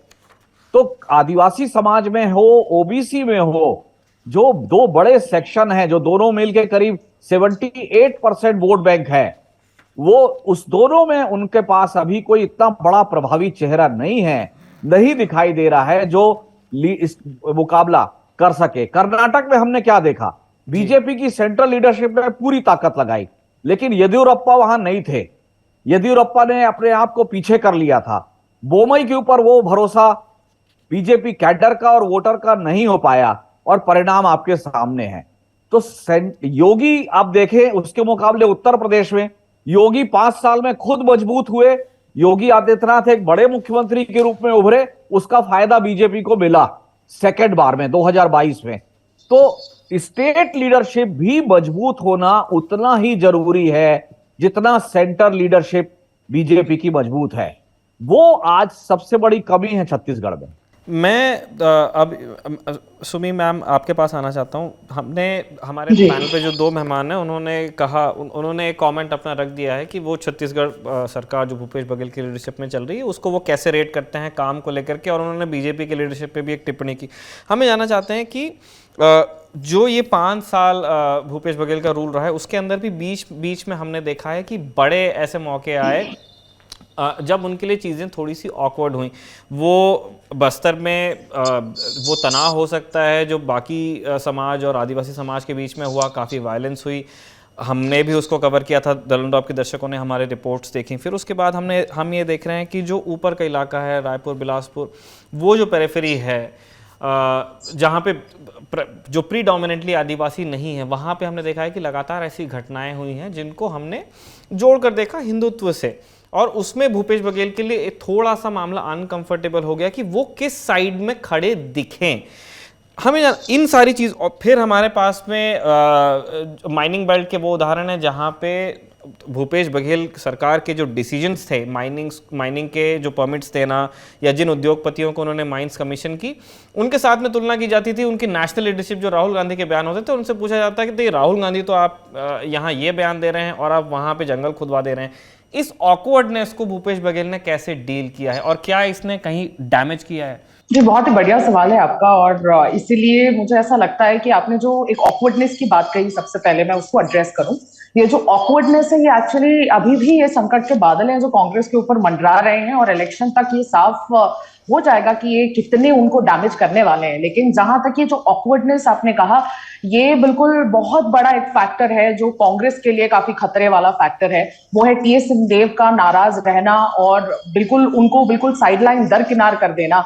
हमने देखा भूपेश बघेल और टी.एस. सिंहदेव की जो इनफाइटिंग थी, जो फैक्शनल इनफाइटिंग थी, वो बिल्कुल सामने आकर इतनी बढ़ गई कि स्टेट में ही नहीं बिल्कुल दिल्ली तक जा पहुंची। और जैसा आपने जिक्र किया कि बसेस में सारे एमएलएस को परेड किया गया, शो ऑफ स्ट्रेंथ भी देखने को मिला, और ये काफी ज्यादा लंबे वक्त तक चला। ये 2.5 साल के जो फॉर्मूले को लेकर ये जो खींचातान जो 2 स्टॉलवर्ड्स, छत्तीसगढ़ के 2 स्टॉलवर्ड्स के बीच में देखने को मिली, ये बहुत बड़ा डैमेज आने वाले दिनों में कांग्रेस को कर सकती है, क्योंकि अभी तक कांग्रेस ने इस पूरे फैक्टर को एड्रेस नहीं किया है। और इसी की वजह से हमने देखा था इसकी कई सारे जो परछाइयां थी वो कर्नाटका में भी देखने को मिली, जब सिद्धरामैया और डीके शिव कुमार के बीच में जब ये चॉइसेस रख दी गई थी कि आप भी 2.5 साल अलग कर लीजिए, आप भी अपने डिसाइड कर लीजिए कि कौन 2.5 साल पहले करेगा, तो डीके शिव कुमार ने बहुत ही एकदम स्पष्ट रूप से ये सामने रख दिया था कि छत्तीसगढ़ में जैसा हुआ, मैं बिल्कुल यहाँ पे वैसा रिपीटेशन नहीं चाहता हूं।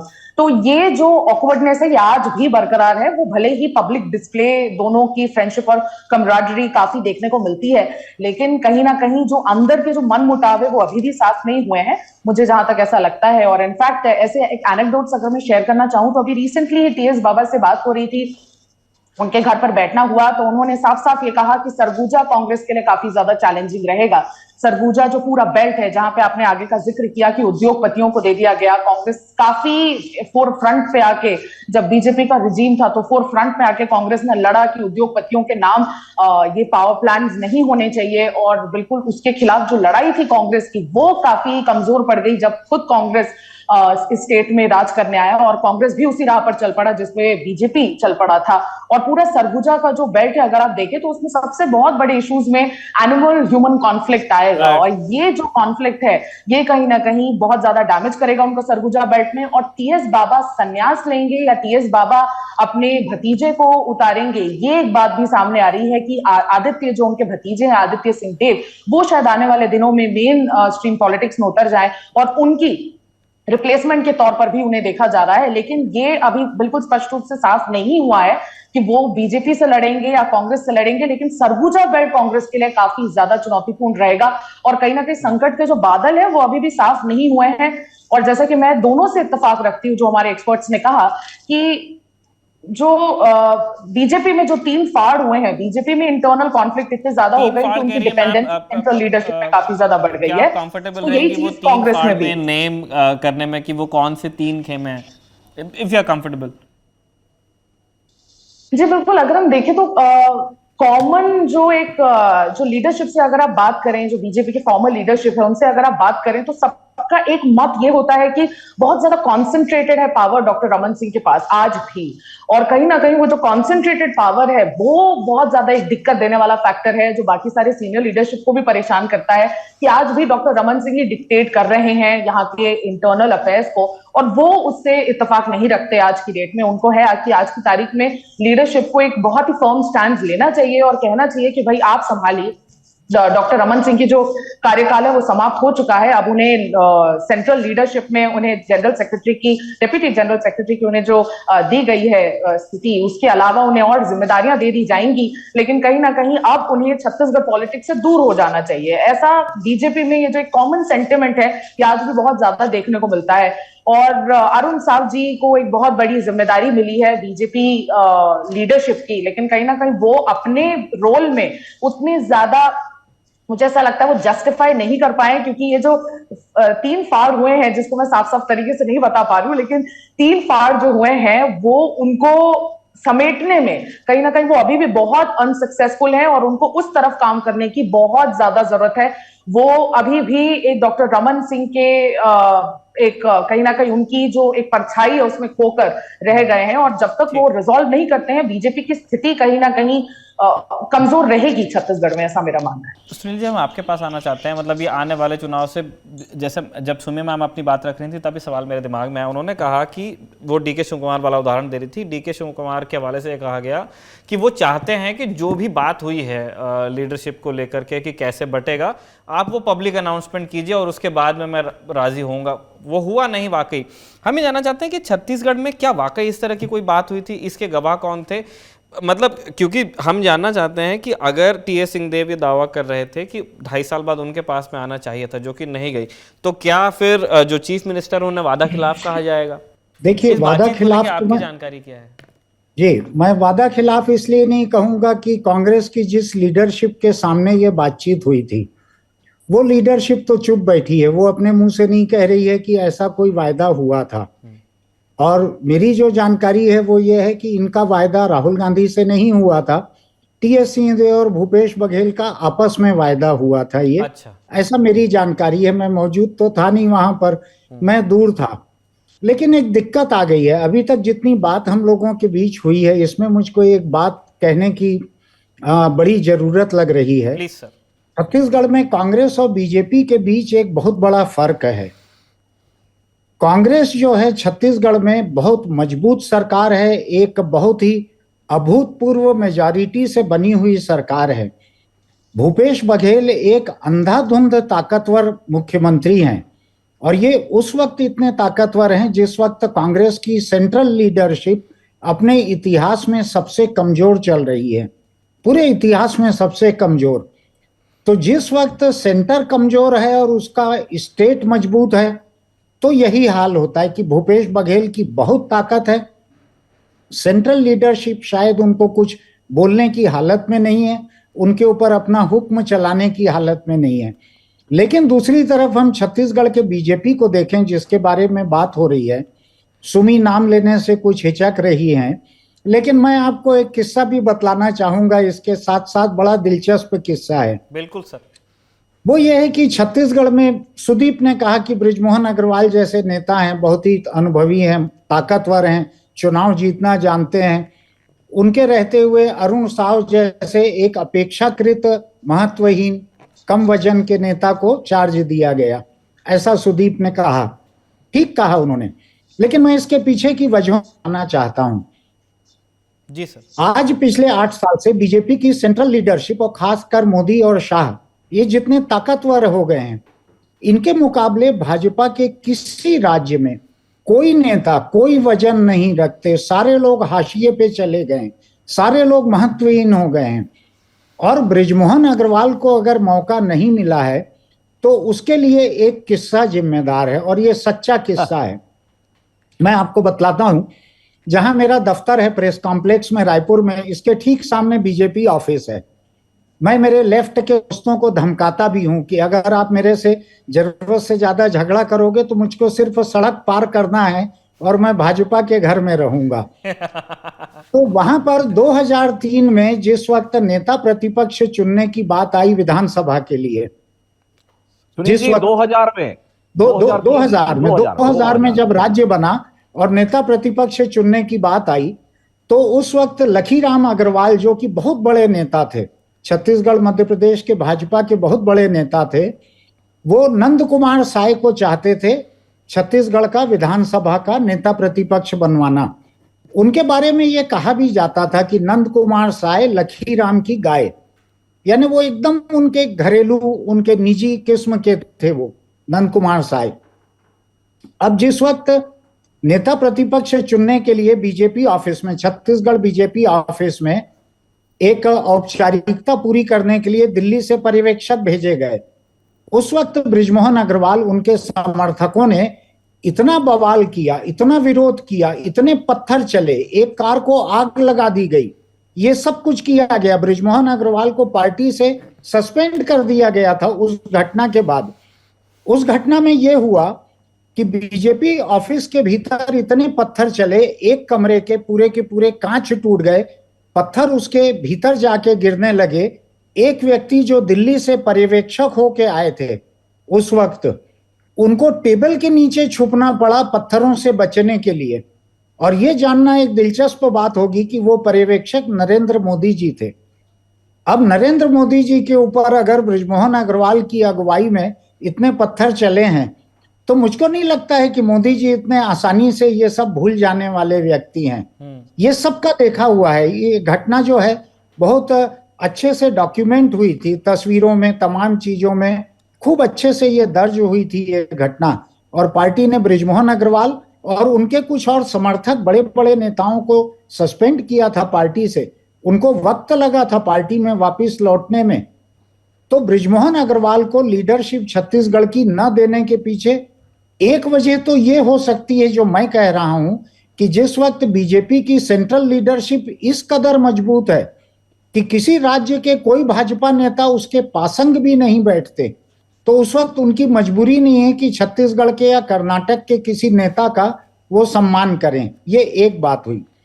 दूसरी बात यह है कि छत्तीसगढ़ में जहां पूरी तरह से आदिवासी, दलित और ओबीसी की राजनीति चल रही है, जहां सवर्ण वोटों का परसेंटेज बहुत कम है, वहां पर एक ओबीसी मुख्यमंत्री, एक ट्राइबल कांग्रेस अध्यक्ष प्रदेश का, इसके मुकाबले बृजमोहन अग्रवाल जैसे सवर्ण बनिया को कोई भी व्यक्ति यहां भाजपा का प्रदेश अध्यक्ष नहीं बना सकता था।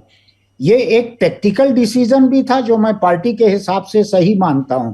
पार्टी का इतिहास, मोदी जी की यादें भी बृजमोहन अग्रवाल के पक्ष में नहीं जाएगी।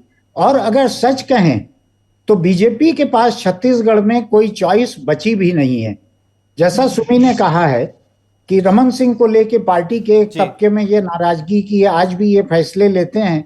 मैं इस बात से बहुत सहमत नहीं हूं कि आज भी फैसले लेते हैं, वो खुद भी किनारे हो चुके हैं। लेकिन रमन सिंह के मुकाबले कोई भी दूसरी लीडरशिप यहाँ पे डेवलप नहीं हो पाई है। जी उतना वजनदार बीजेपी का कोई दूसरा नेता नहीं बन पाया है सर। और खासकर अब जब ओबीसी राजनीति न केवल छत्तीसगढ़ में बल्कि बिहार की जनगणना से लेके छत्तीसगढ़, राजस्थान, मध्य प्रदेश के चुनाव तक ओबीसी राजनीति जब इतनी हावी हो गई है हिंदुस्तान के चुनाव में, भूपेश बघेल के मुकाबले गैर ओबीसी, गैर दलित, गैर आदिवासी की कोई गुंजाइश यहाँ पे नहीं बचती है। ठीक बात है। तो इसलिए मैं ये इससे सहमत नहीं हूं कि बृजमोहन अग्रवाल के बनने की यहाँ गुंजाइश थी। मैं सर ये मैं कुछ कहना चाहूंगा जी जी जी, इस पे जोड़ें सर, जोड़ें। देखिए, जब अरुण साव को अध्यक्ष बनाया गया तो अरुण साव साहू समाज से आते हैं, जो मोदी जी का भी तथाकथित समाज है। और छत्तीसगढ़ में ओबीसी में सबसे बड़ी आबादी साहू की ही है। लेकिन उस समय नेता प्रतिपक्ष का जो चुनाव किया गया है, अब आप देखिए, ना केवल जाति बल्कि क्षेत्र के आधार पर भी देखें कि अगर बिलासपुर संभाग से प्रदेश अध्यक्ष आ रहा है तो रायपुर संभाग का नेता प्रतिपक्ष होना ज्यादा सुविधाजनक था। अगर कुर्मी भी वो जाना चाहते थे तो चॉइस अजय चंद्राकर में थी। लेकिन ना केवल बृजमोहन बल्कि अजय चंद्राकर, हो ये रहा है कि केवल बात ये नहीं है कि वो अपर कास्ट से आते हैं, क्योंकि रमन सिंह भी 15 साल सीएम रहे और अपर कास्ट ही है, और ठाकुर भी यहाँ 1.5-2% से ज्यादा नहीं है। मुद्दा यह है कि जो पार्टी को यहाँ संगठन पिछले अब चलाना चाह रहा है जिस तरीके से, उसमें वो पिछले 15 साल पावर में रहे सारे लोगों को साफ करना चाहता है। वो लोकसभा में आपने देखा होगा 2019 में सारे सांसदों के टिकट काट के नए लोगों को दिए गए। मैं यही पूछने वाला था सर, मैं शायद सुनील जी से पूछता, लेकिन अब आप बता दें। मैं पिछले इलेक्शन में हमने देखा कि बीजेपी में बिल्कुल तुरंत अप्रेजल भी होता है, और जब आप डिलीवर नहीं करते हैं तो फिर नौकरी भी जाती है। ये दोनों चीजें, और तुरंत की बात होती है। हम ये जानना चाहते हैं कि पिछले बार हमने देखा रिजल्ट्स के बाद में साफ हो गए सारे सांसद। इस बार इस चर्चा से मुझे ऐसा लग रहा है, सुन करके, आप लोग हैं, मैं तो नहीं हूं छत्तीसगढ़ में, कि पार्टी ने बहुत रिकवर तो नहीं किया।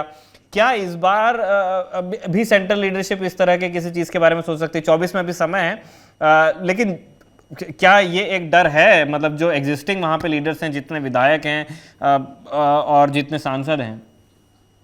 मैं इसका जवाब दूं क्या? हाँ प्लीज सर। कर्नाटक चुनाव के परिणामों के पहले तक तो ये बहुत कुछ दिखाई दे रहा था कि पुराने जो जितने लोग बड़े नेता कहलाए जाते हैं और मंत्री रहे हैं, सबके सब साफ हो जाएंगे। खासकर जो चुनाव हार गए वो तो पक्का टिकट कट जाएगा, जैसे कि बिलासपुर में अमर अग्रवाल हैं। लेकिन कर्नाटक चुनाव के परिणामों के बाद अब बीजेपी में ये रीथिंकिंग चल रही है कि हम कैसे पुराने और नए का बैलेंस बिठाएं, क्योंकि उनको लगता है कि कुछ कंटिन्यूटी भी चाहिए। अगर पूरे पुराने लोगों को हटाया जाएगा तो कहीं ऐसा ना हो कि उसका रिपरकशन हो जाए। शायद इसीलिए वसुंधरा को भी अभी प्रधानमंत्री मोदी जी के एक कार्यक्रम में सम्मानजनक तरीके से बुलाया गया।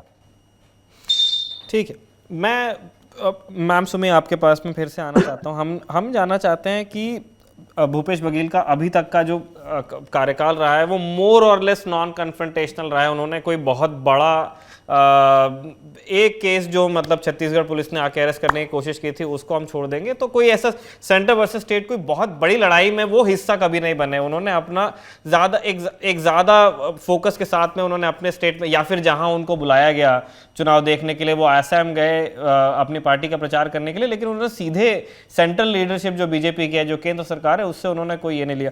और उसी के नतीजे में हम देखते हैं कि बहुत ज़्यादा उनके खिलाफ भी कार्रवाई नहीं हुई है। लेकिन एक शराब घोटाला वाला मामला है जिसके अंदर बहुत सीनियर ब्यूरोक्रेट्स का नाम लिया गया है। उसमें से कुछ लोग रिलीफ लेके आए हैं सुप्रीम कोर्ट से, लेकिन काफ़ी सारे लोगों को राउंड अप किया गया है और छत्तीसगढ़ की राजधानी में छापे पड़े हैं ईडी के। हम जानना चाहते हैं कि क्या इस चीज़ को लेकर के कितना चैटर है रायपुर में, इन छापों के पीछे जितनी चीज़ें कही गई हैं उनमें कितना आधार है, और क्या ये चीज़ डैमेज कर देगी भूपेश बघेल को, क्योंकि आरोप तो सही भी हो सकते हैं?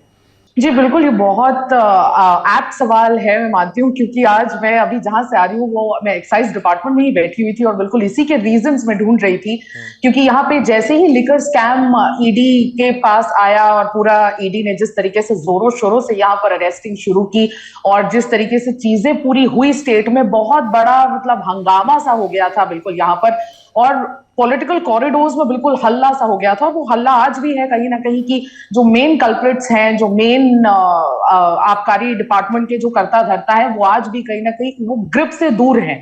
उन लोगों को अरेस्ट करने की जो तैयारी कर रहा है ईडी, उसके लिए साक्ष्य उनके पास है, लेकिन वो लोग अब बहुत ग्रिप से बाहर हो चुके हैं।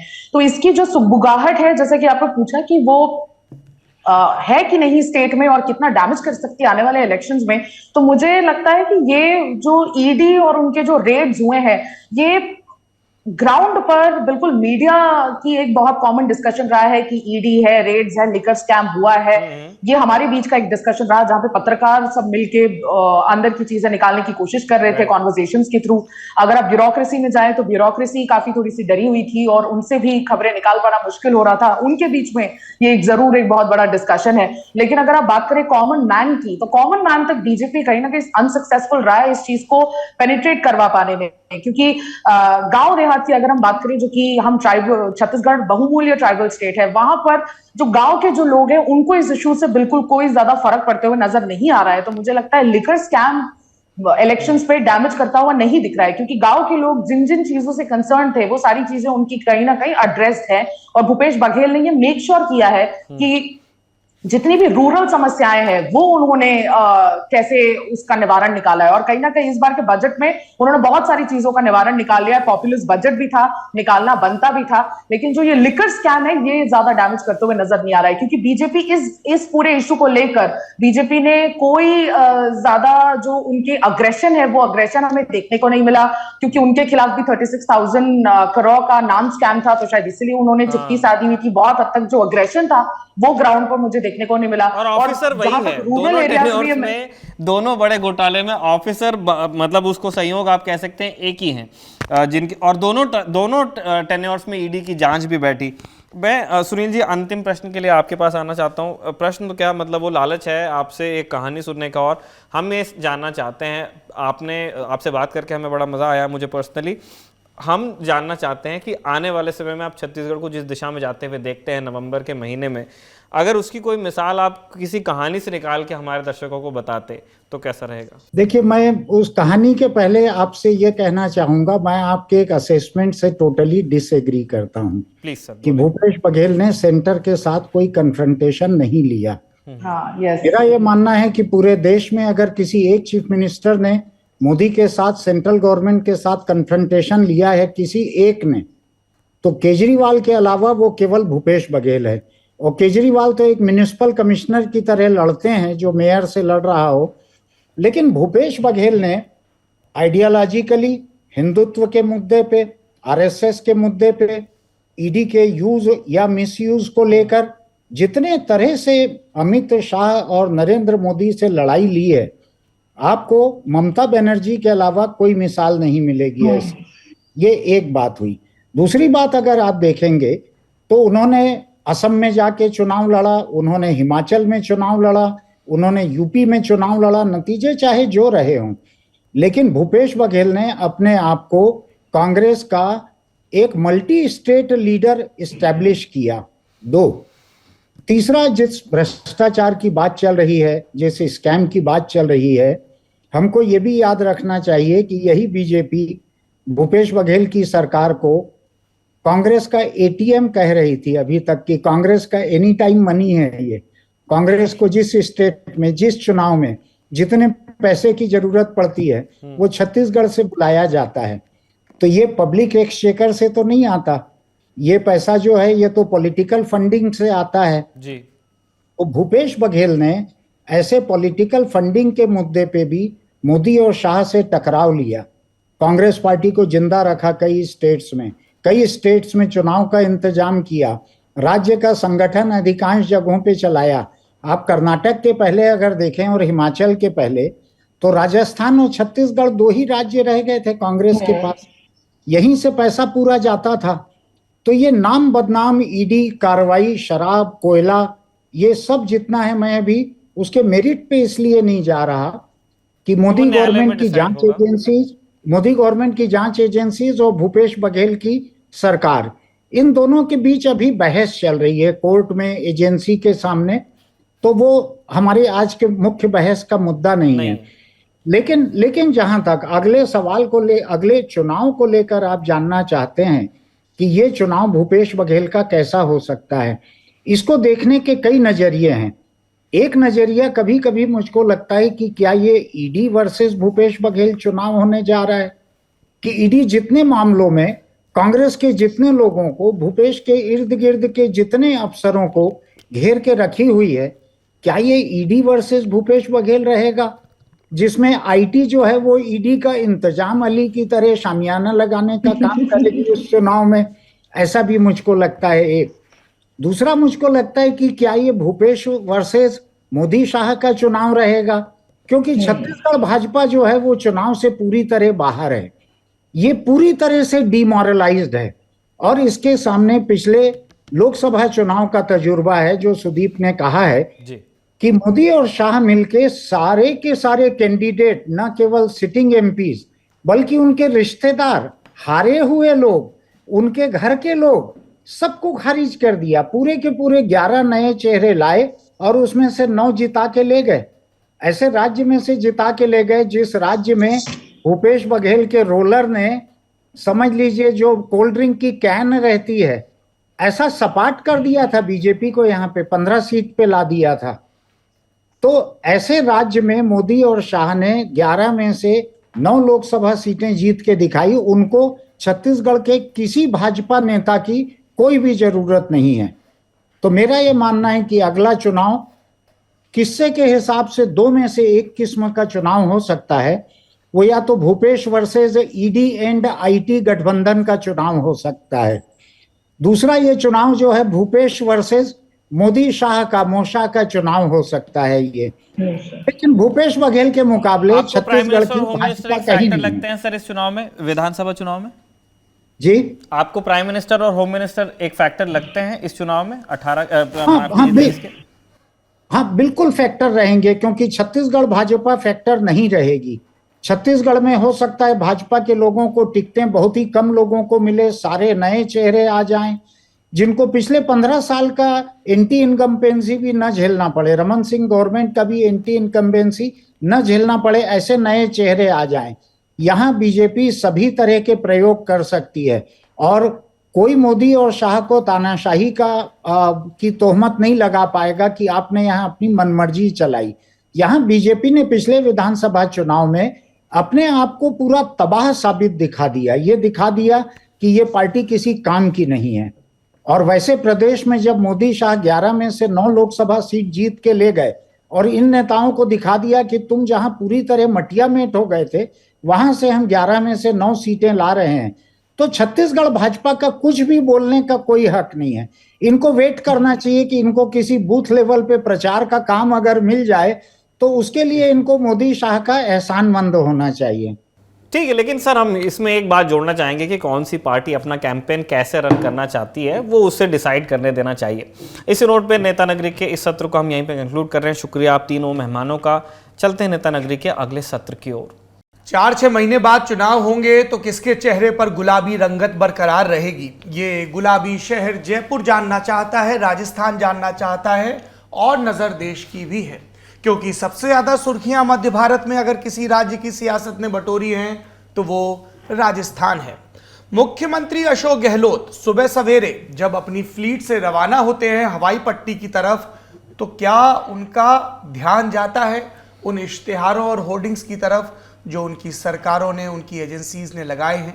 गुलाबी रंगत वाली होर्डिंग, मुस्कुराते अशोक गहलोत बारबेरी गमछे में और साथ में योजनाओं का क्रिस्प और टू द पॉइंट कम्युनिकेशन। पर सब कुछ अगर इश्तिहारों से ही पता चलता तो फिर बारीक ब्यौरों की जरूरत क्या थी, क्योंकि सचिन पायलट जब से संधि शिविर से दिल्ली से वापस लौटे हैं तब से उनके समर्थक नए सिरे से फेटाकस रहे हैं, तैयारी कर रहे हैं। आखिर क्या बातचीत हुई, इतनी चुनौतियों के बाद, इतनी पदयात्राओं के बाद, इतनी डेडलाइंस के बाद और इतनी लगभग पुष्ट खबरों के बाद कि नई पार्टी तो अब बनकर रहेगी और ये सबसे तगड़ा तीसरा मोर्चा हो सकता है। क्या तय हुआ? क्या बातें ये हुई कि केंद्रीय चुनावी कमेटी में जगह मिलेगी? क्या बातें ये हुई कि महासचिव का पद मिलेगा? क्या बातें इस पर अटकी हैं कि प्रभार उत्तर प्रदेश का होगा या महाराष्ट्र का होगा? क्या बातें यहां भी ठिठकी कि इलेक्शन कैंपेन कमेटी राजस्थान की सदारत कौन करेगा? सचिन पायलट के पास क्या है ऑफर करने को रेजिस्टेंस के अलावा? उन्हें अपने किन विधायकों और मंत्रियों के हितों की रक्षा करनी है 5 बरस के बनिस्बत? अशोक गहलोत ने कितनी रियायत दी है और क्या संभावनाएं टटोल रहे हैं? वो कौन से पोल प्लैंक्स हैं जिनके आधार पर वो चुनावी मैदान में है? 500 रुपए का सिलेंडर, 25 लाख रुपए का हेल्थ बीमा या फिर मासिक पेंशन और ऐसी ही तमाम, और पशुओं के बीमा जैसी तमाम दूसरी सहूलियतें। इंडिया टुडे और लल्लन टॉप को दिए एक इंटरव्यू में मुख्यमंत्री अशोक गहलोत ने यह स्वीकार भी किया कि पिछले 10 बरस के मेरे सत्ता काल में, जो 5-5 बरस के अंतराल पर आया, हमने योजनाएं तो खूब बनाई, नीयत भी अच्छी थी और डिटेल भी अच्छे थे, लेकिन जनता तक उनको पहुंचा नहीं पाए और इसी को दूर करने की कोशिश करती गहलोत सरकार नजर आ रही है। पर जवाब उनको इस बात पर भी देना होगा इन योजनाओं से इतर कि इतनी सारी भर्ती परीक्षाएं क्यों विफल रही? छात्रों की नाराजगी का आलम और उसके बरक्स राज्य सरकार का यह दावा कि जहां गड़बड़ी हुई वहां गिरफ्तारियां हुई। बात यह भी है कि विधायक संख्या बल की बारीक रेखा को भांपकर अशोक गहलोत पर कितना प्रेशर बनाने में कामयाब रहे, कितनी मनमर्जियां चला पाए और जिन विधायकों मंत्रियों को रुखसती का रास्ता दिखाया जाता था, अब क्यों उनको सहन शक्ति बढ़ाने के एक फॉर्मूले के तौर पर अपना लिया गया है। इन सब से इतर भारतीय जनता पार्टी का खेमा है जो अभी तैयारियों में तो लिप्त है, पर पता नहीं है कि सेनापति कौन होगा। एक पुरानी सेनापति हैं जिनके पड़ाव दिल्ली और जयपुर में डलते रहते हैं, पर आला कमान से अभी भरपूर वादा नहीं मिला है वसुंधरा राजे सिंधिया को। संगठन मंत्री हैं जो सुन सबकी रहे हैं, अपनी नहीं कह रहे हैं। नए नवेले अध्यक्ष सीपी जोशी हैं जो अभी पहचान के संकट से गुजर रहे हैं। पुराने अध्यक्ष सतीश पूनिया हैं जिनके समर्थक इसी में शाबाशी खोज रहे हैं कि सफर तो पहली बार के विधायक से शुरू हुआ था और 4.5 बरस में बरासते प्रदेश अध्यक्ष वो अब नेता, उपनेता, प्रतिपक्ष तक पहुंच गया है। गजेंद्र सिंह शेखावत हैं जिनके साथ अशोक गहलोत सीधी मुठभेड़ के मूड में हैं संजीवनी घोटाले के बहाने। और इन सब से इतर नाम ओम बिड़ला का है, नाम अश्विनी वैष्णव का है। नामों की ये खूबी होती है कि वो हवा में राजनीति की दिशा के हिसाब से तिरते और तैरते रहते हैं। इसीलिए कभी हनुमान बेनीवाल कोई बयान देते हैं, कभी अरविंद केजरीवाल कुछ कहते हैं। लेकिन हमें लगा कि अब मौका आ गया है, जब राजस्थान की सियासत की गर्मी बढ़ गई है, तो फिर नए सिरे से चैलेंजर्स पर और अभी जो काबिज हैं उनकी रणनीतियों पर बात की जाए। इस बातचीत में हमारे साथ जुड़ रहे हैं न्यूज रूम से हमारे वरिष्ठ सहयोगी Nikhil Wath. How are you feeling? I just called you वरिष्ठ। नाउ यू आर वरिष्ठ इनफ। डिसाम हो जाता है आदमी इस तरह की बातें सुन के। इसके अलावा हमारे साथ जयपुर से जुड़ रहे हैं 3 वरिष्ठ पत्रकार। हमारे साथ हैं तबीना अंजुम कुरैशी, बहुत बहुत स्वागत है तबीना आपका नेता नगरी में। हमारे साथ हैं दैनिक भास्कर के स्पेशल करेस्पॉन्डेंट और लगातार शानदार खबरें ब्रेक करने वाले अवधेश अकोडिया, और हमारे साथ हैं इंडिया टुडे मैगजीन के हमारे सहयोगी आनंद चौधरी। मैं कंफ्यूजन में पड़ गया कि पहले मैं अवार्ड विनिंग बोलूं, जिनको हाल ही में रामनाथ गोविंद का अवार्ड मिला अपनी शानदार पत्रकारिता के लिए। आनंद चौधरी जी, आपका भी बहुत बहुत स्वागत है और आप तीनों से बातचीत करेंगे मेरे सहयोगी निखिल। लेकिन पहला सवाल मैं ही टॉस कर देता हूं कि हाल की स्थिति में आप तीनों पत्रकारों को भाजपा और कांग्रेस के खेमे में मजबूतियां, कमजोरियां और रणनीतियां क्या नजर आ रही हैं? We'll start with you Tabina. How do you spell your name? Tabina. Tabina And Anjum. what does it mean? Tabina is a Persian word. It means chamakta hua, and Anjum is solitary star, one star. Like this, Anjuman is a galaxy of stars. So Anjum is. तो देवियों और सज्जनों, नेता नगरी में प्रस्तुत है एक चमकता हुआ सितारा तबीना जी। Okay. Hi Saurabh, we have been recently we have all been following your interview. 1 घंटे का बहुत मजेदार इंटरव्यू था और Thank कुछ you. चीजें हमें भी पता चली है ना, जो अभी तक हमें भी पता नहीं चली थी. इस बार का जो इलेक्शन है वो इट्स वेरी इंटरेस्टिंग, क्योंकि ये मेरा तीसरा इलेक्शन है राजस्थान में आई एम कवरिंग. और पहले दोनों में जब भी कवर किया था देयर वाज अ थिंग कि एंटी इनकम्बेंसी होता है राजस्थान में. एक बार कांग्रेस आती है, एक बार बीजेपी आती है, तो 1 साल पहले से ही यही चर्चा शुरू होती थी. पर इस बार का पहला इलेक्शन है जहां पे नेक टू नेक फाइट लग रहा है.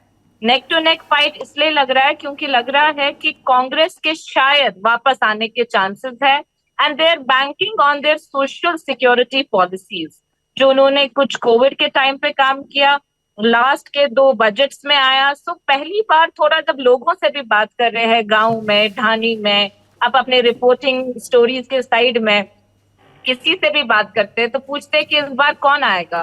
तो इस बार एकदम से कोई भी ऐसा नहीं कह रहा है कि बीजेपी आएगा और कांग्रेस नहीं आएगा. तो लोग कह रहे हैं कि देखते हैं कि, और उसकी वजह अगर हम बहुत ही नीचे तह तक जाए तो पता चलता है कि जो 2-3 जो सोशल सिक्योरिटी पॉलिसीज है, आपका जो ओल्ड पेंशन स्कीम है जो कि हिमाचल में भी और जब गुजरात में भी इलेक्शन हुए थे वहां पे भी अच्छा खासा चर्चा में रहा था.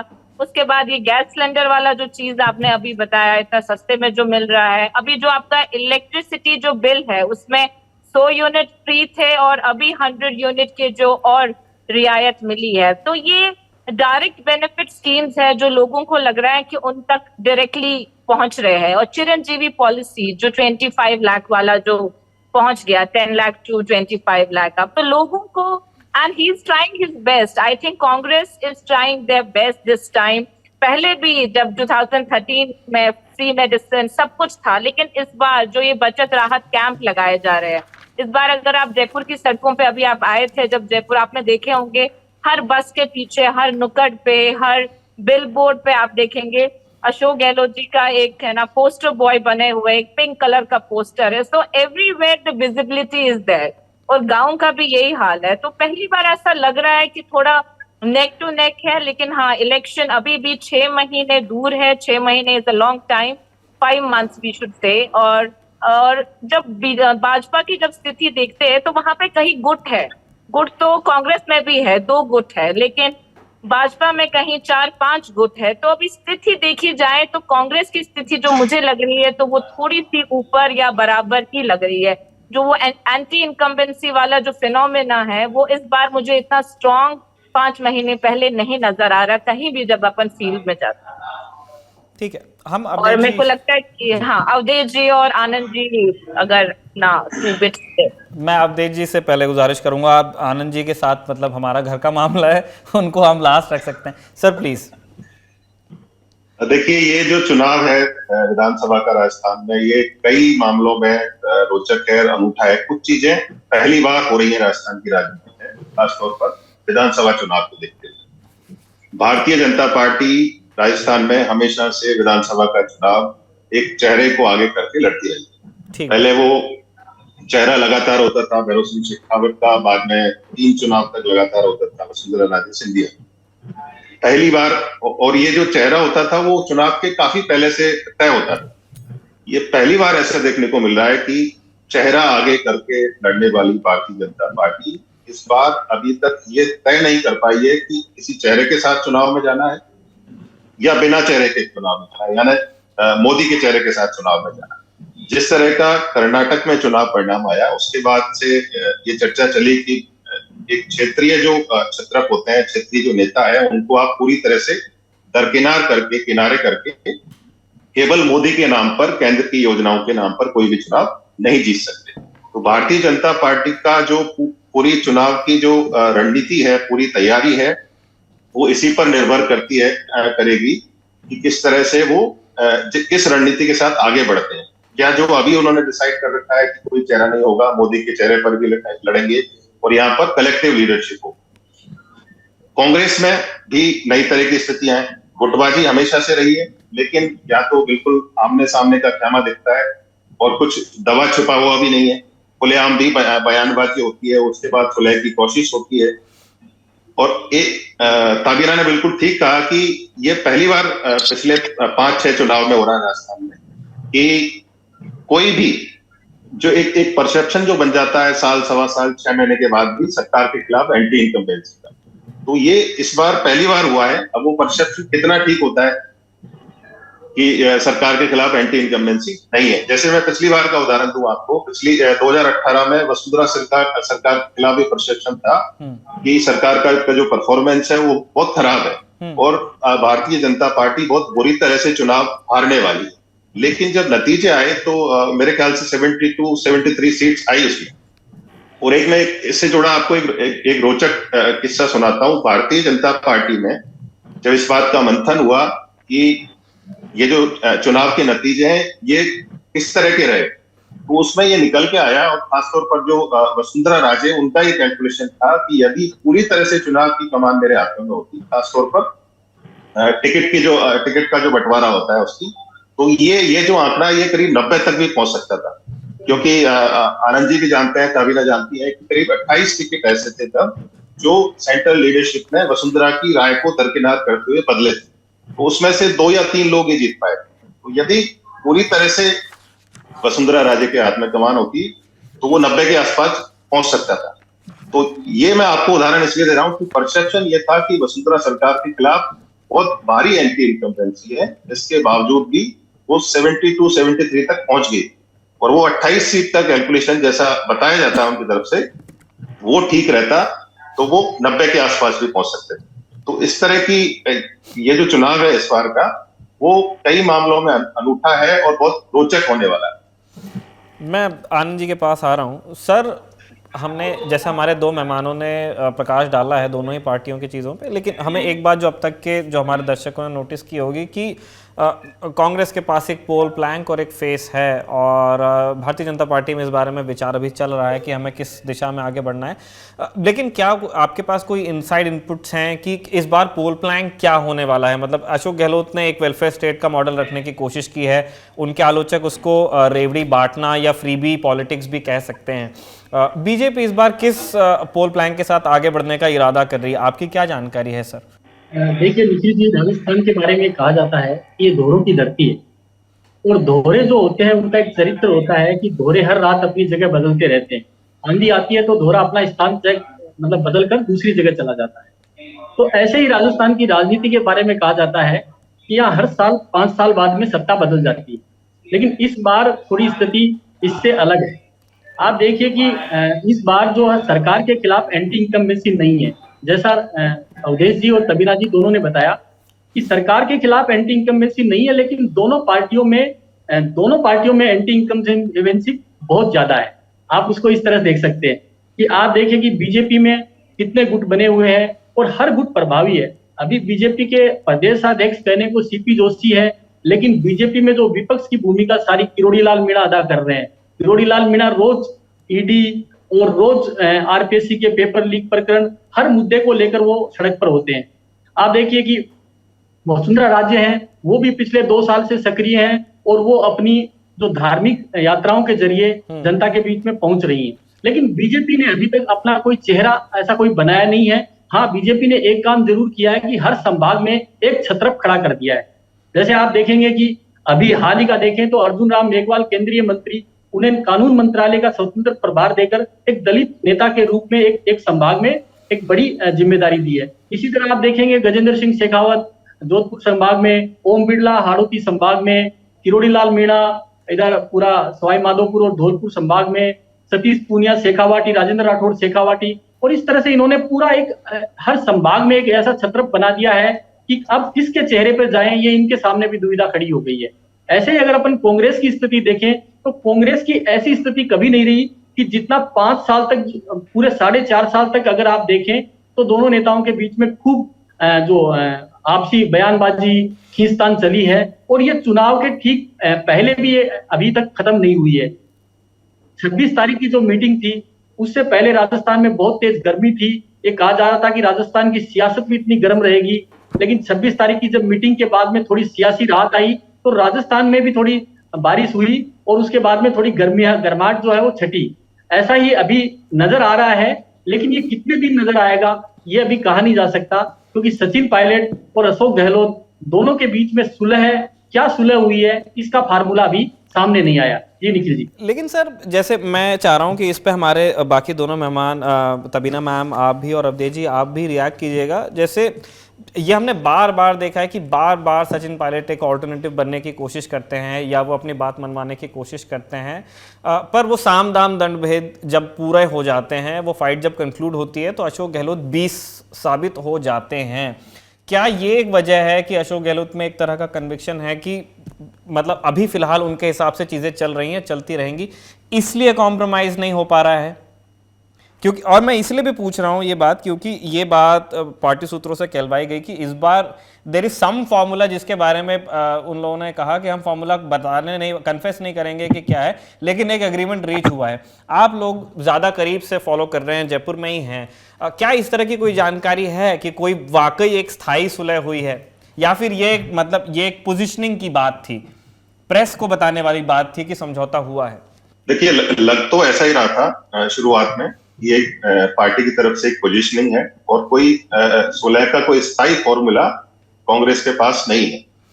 लेकिन यहाँ पर यह जानना जरूरी है कि अशोक गहलोत और सचिन पायलट के पास क्या विकल्प बचते हैं।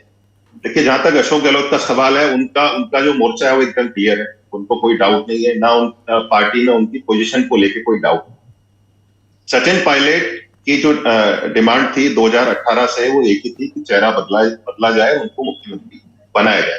तो मुझे नहीं लगता है कि अब उनकी ये मांग बची है। अब उनकी जो पूरी मांग है वो उनका किस तरह से पार्टी के भीतर मान सम्मान बचा रहे, और जो लोग उनके पीछे मानेसर तक गए और जो अभी तक उनके पीछे खड़े हुए हैं, उनका किस तरह से जो राजनीतिक भविष्य है उसको कोई नुकसान नहीं पहुंचे। एक तो उनकी प्रासंगिकता बनी रहे खुद की, और दूसरी जो उनके समर्थक हैं उनको कोई नुकसान नहीं पहुंचे। वो सिर्फ इस बात का एश्योरेंस चाहते हैं। अब जो प्रासंगिकता बनी रहने का सवाल है, उसमें कांग्रेस के पास बहुत ज्यादा विकल्प नहीं है, कांग्रेस आलाकमान के पास, क्योंकि उनकी प्रासंगिकता बने रहने के लिए उनका कद बढ़ाना जरूरी है। अब कद कब बढ़ेगा उनका? या तो उनको पार्टी में कोई पोजीशन दी जाए, पोजीशन बनती है उनके हिसाब से पीसीसी चीफ की, जो वो पहले थे, जिससे बर्खास्त किया गया उनको मानेसर के बाद। दूसरा, उनको कैंपेन कमेटी का चेयरमैन बनाया जाए। तो वो एक्चुअली प्रासंगिक बने रहना चाहते हैं, और जो अपने सपोर्टर्स हैं, जो उनके समर्थक हैं, जो लगातार उनके साथ खड़े हुए हैं, बीच में से उसमें से कुछ लोग चले गए, नए लोग जुड़ गए, वो बात अलग है, लेकिन उनका जो राजनीतिक भविष्य है वो सुरक्षित रहे। वो सिर्फ दो ही चीजें एश्योर करना चाहते हैं। यदि कांग्रेस आलाकमान इस बात को एश्योर करने में कामयाब हो जाता है कि आपकी प्रासंगिकता बनी रहेगी, आपका मान सम्मान भी बना रहेगा, आपके जो समर्थक हैं उनके साथ कोई छेड़खानी नहीं होगी, तो मेरे हिसाब से वो कांग्रेस में बने रहेंगे। और लेकिन यहाँ पर जो था सर कि ये जो जितनी बातें आपने अभी बताई प्रासंगिकता वाली चीजें, उससे सुनकर यही लगा कि वो एक विद इन पार्टी सोल्यूशन को लेकर इंक्लाइंड हैं। मैं कुछ ऐड करना चाहूंगी अभी जो अवधेश जी बोले। मुझे लगता है कि ये जो हमने अभी ट्रूस देखा जो 29 मई को हुआ दिल्ली में कांग्रेस प्रेसिडेंट खड़गे जी के घर पे, हमने जो देखा कि बाहर एक फोटो ऑप जो लिया गया सारे लीडर्स साथ में। आप भी देख रहे होंगे, जो भी राजस्थान की पॉलिटिक्स को बहुत ही नजदीक से देखता है जर्नलिस्ट के सिवा भी, ये कई बार ये फोटो ऑप होता रहा। एक मजाक भी बन गया ट्विटर पे कि बार बार एक यूनाइटेड फ्रंट अपन दिखाते, मतलब कांग्रेस दिखाती है अपने लीडर्स की है, पर एग्जैक्टली क्या रिस्पॉन्सिबिलिटीज दी गई? जैसे कि बताया गया कि दोनों लीडर साथ में काम करेंगे, तो साथ में काम कैसे कर सकते हैं? उनके पास अभी क्या पद है? उनके पास वो सिर्फ अभी टोंक के एमएलए है, वो पीसीसी चीफ नहीं है, वो डेप्यूटी सीएम नहीं है। तो जब तक कि वो क्लियरली ये बताया नहीं जाए कि क्या रिस्पॉन्सिबिलिटीज दी है उनको, है ना, ताकि वो किसी का या तो उनको पीसीसी चीफ वापस बनाए या तो जो कैंपेन कमेटी है उसका अध्यक्ष बनाए, क्योंकि without revealing the responsibilities Congress high command has given him, it's very difficult to to even envisage कि ये दोनों मिलके दोनों लीडर्स कैसे काम करेंगे साथ में, क्योंकि है ना किस बलबूते पे काम करेंगे।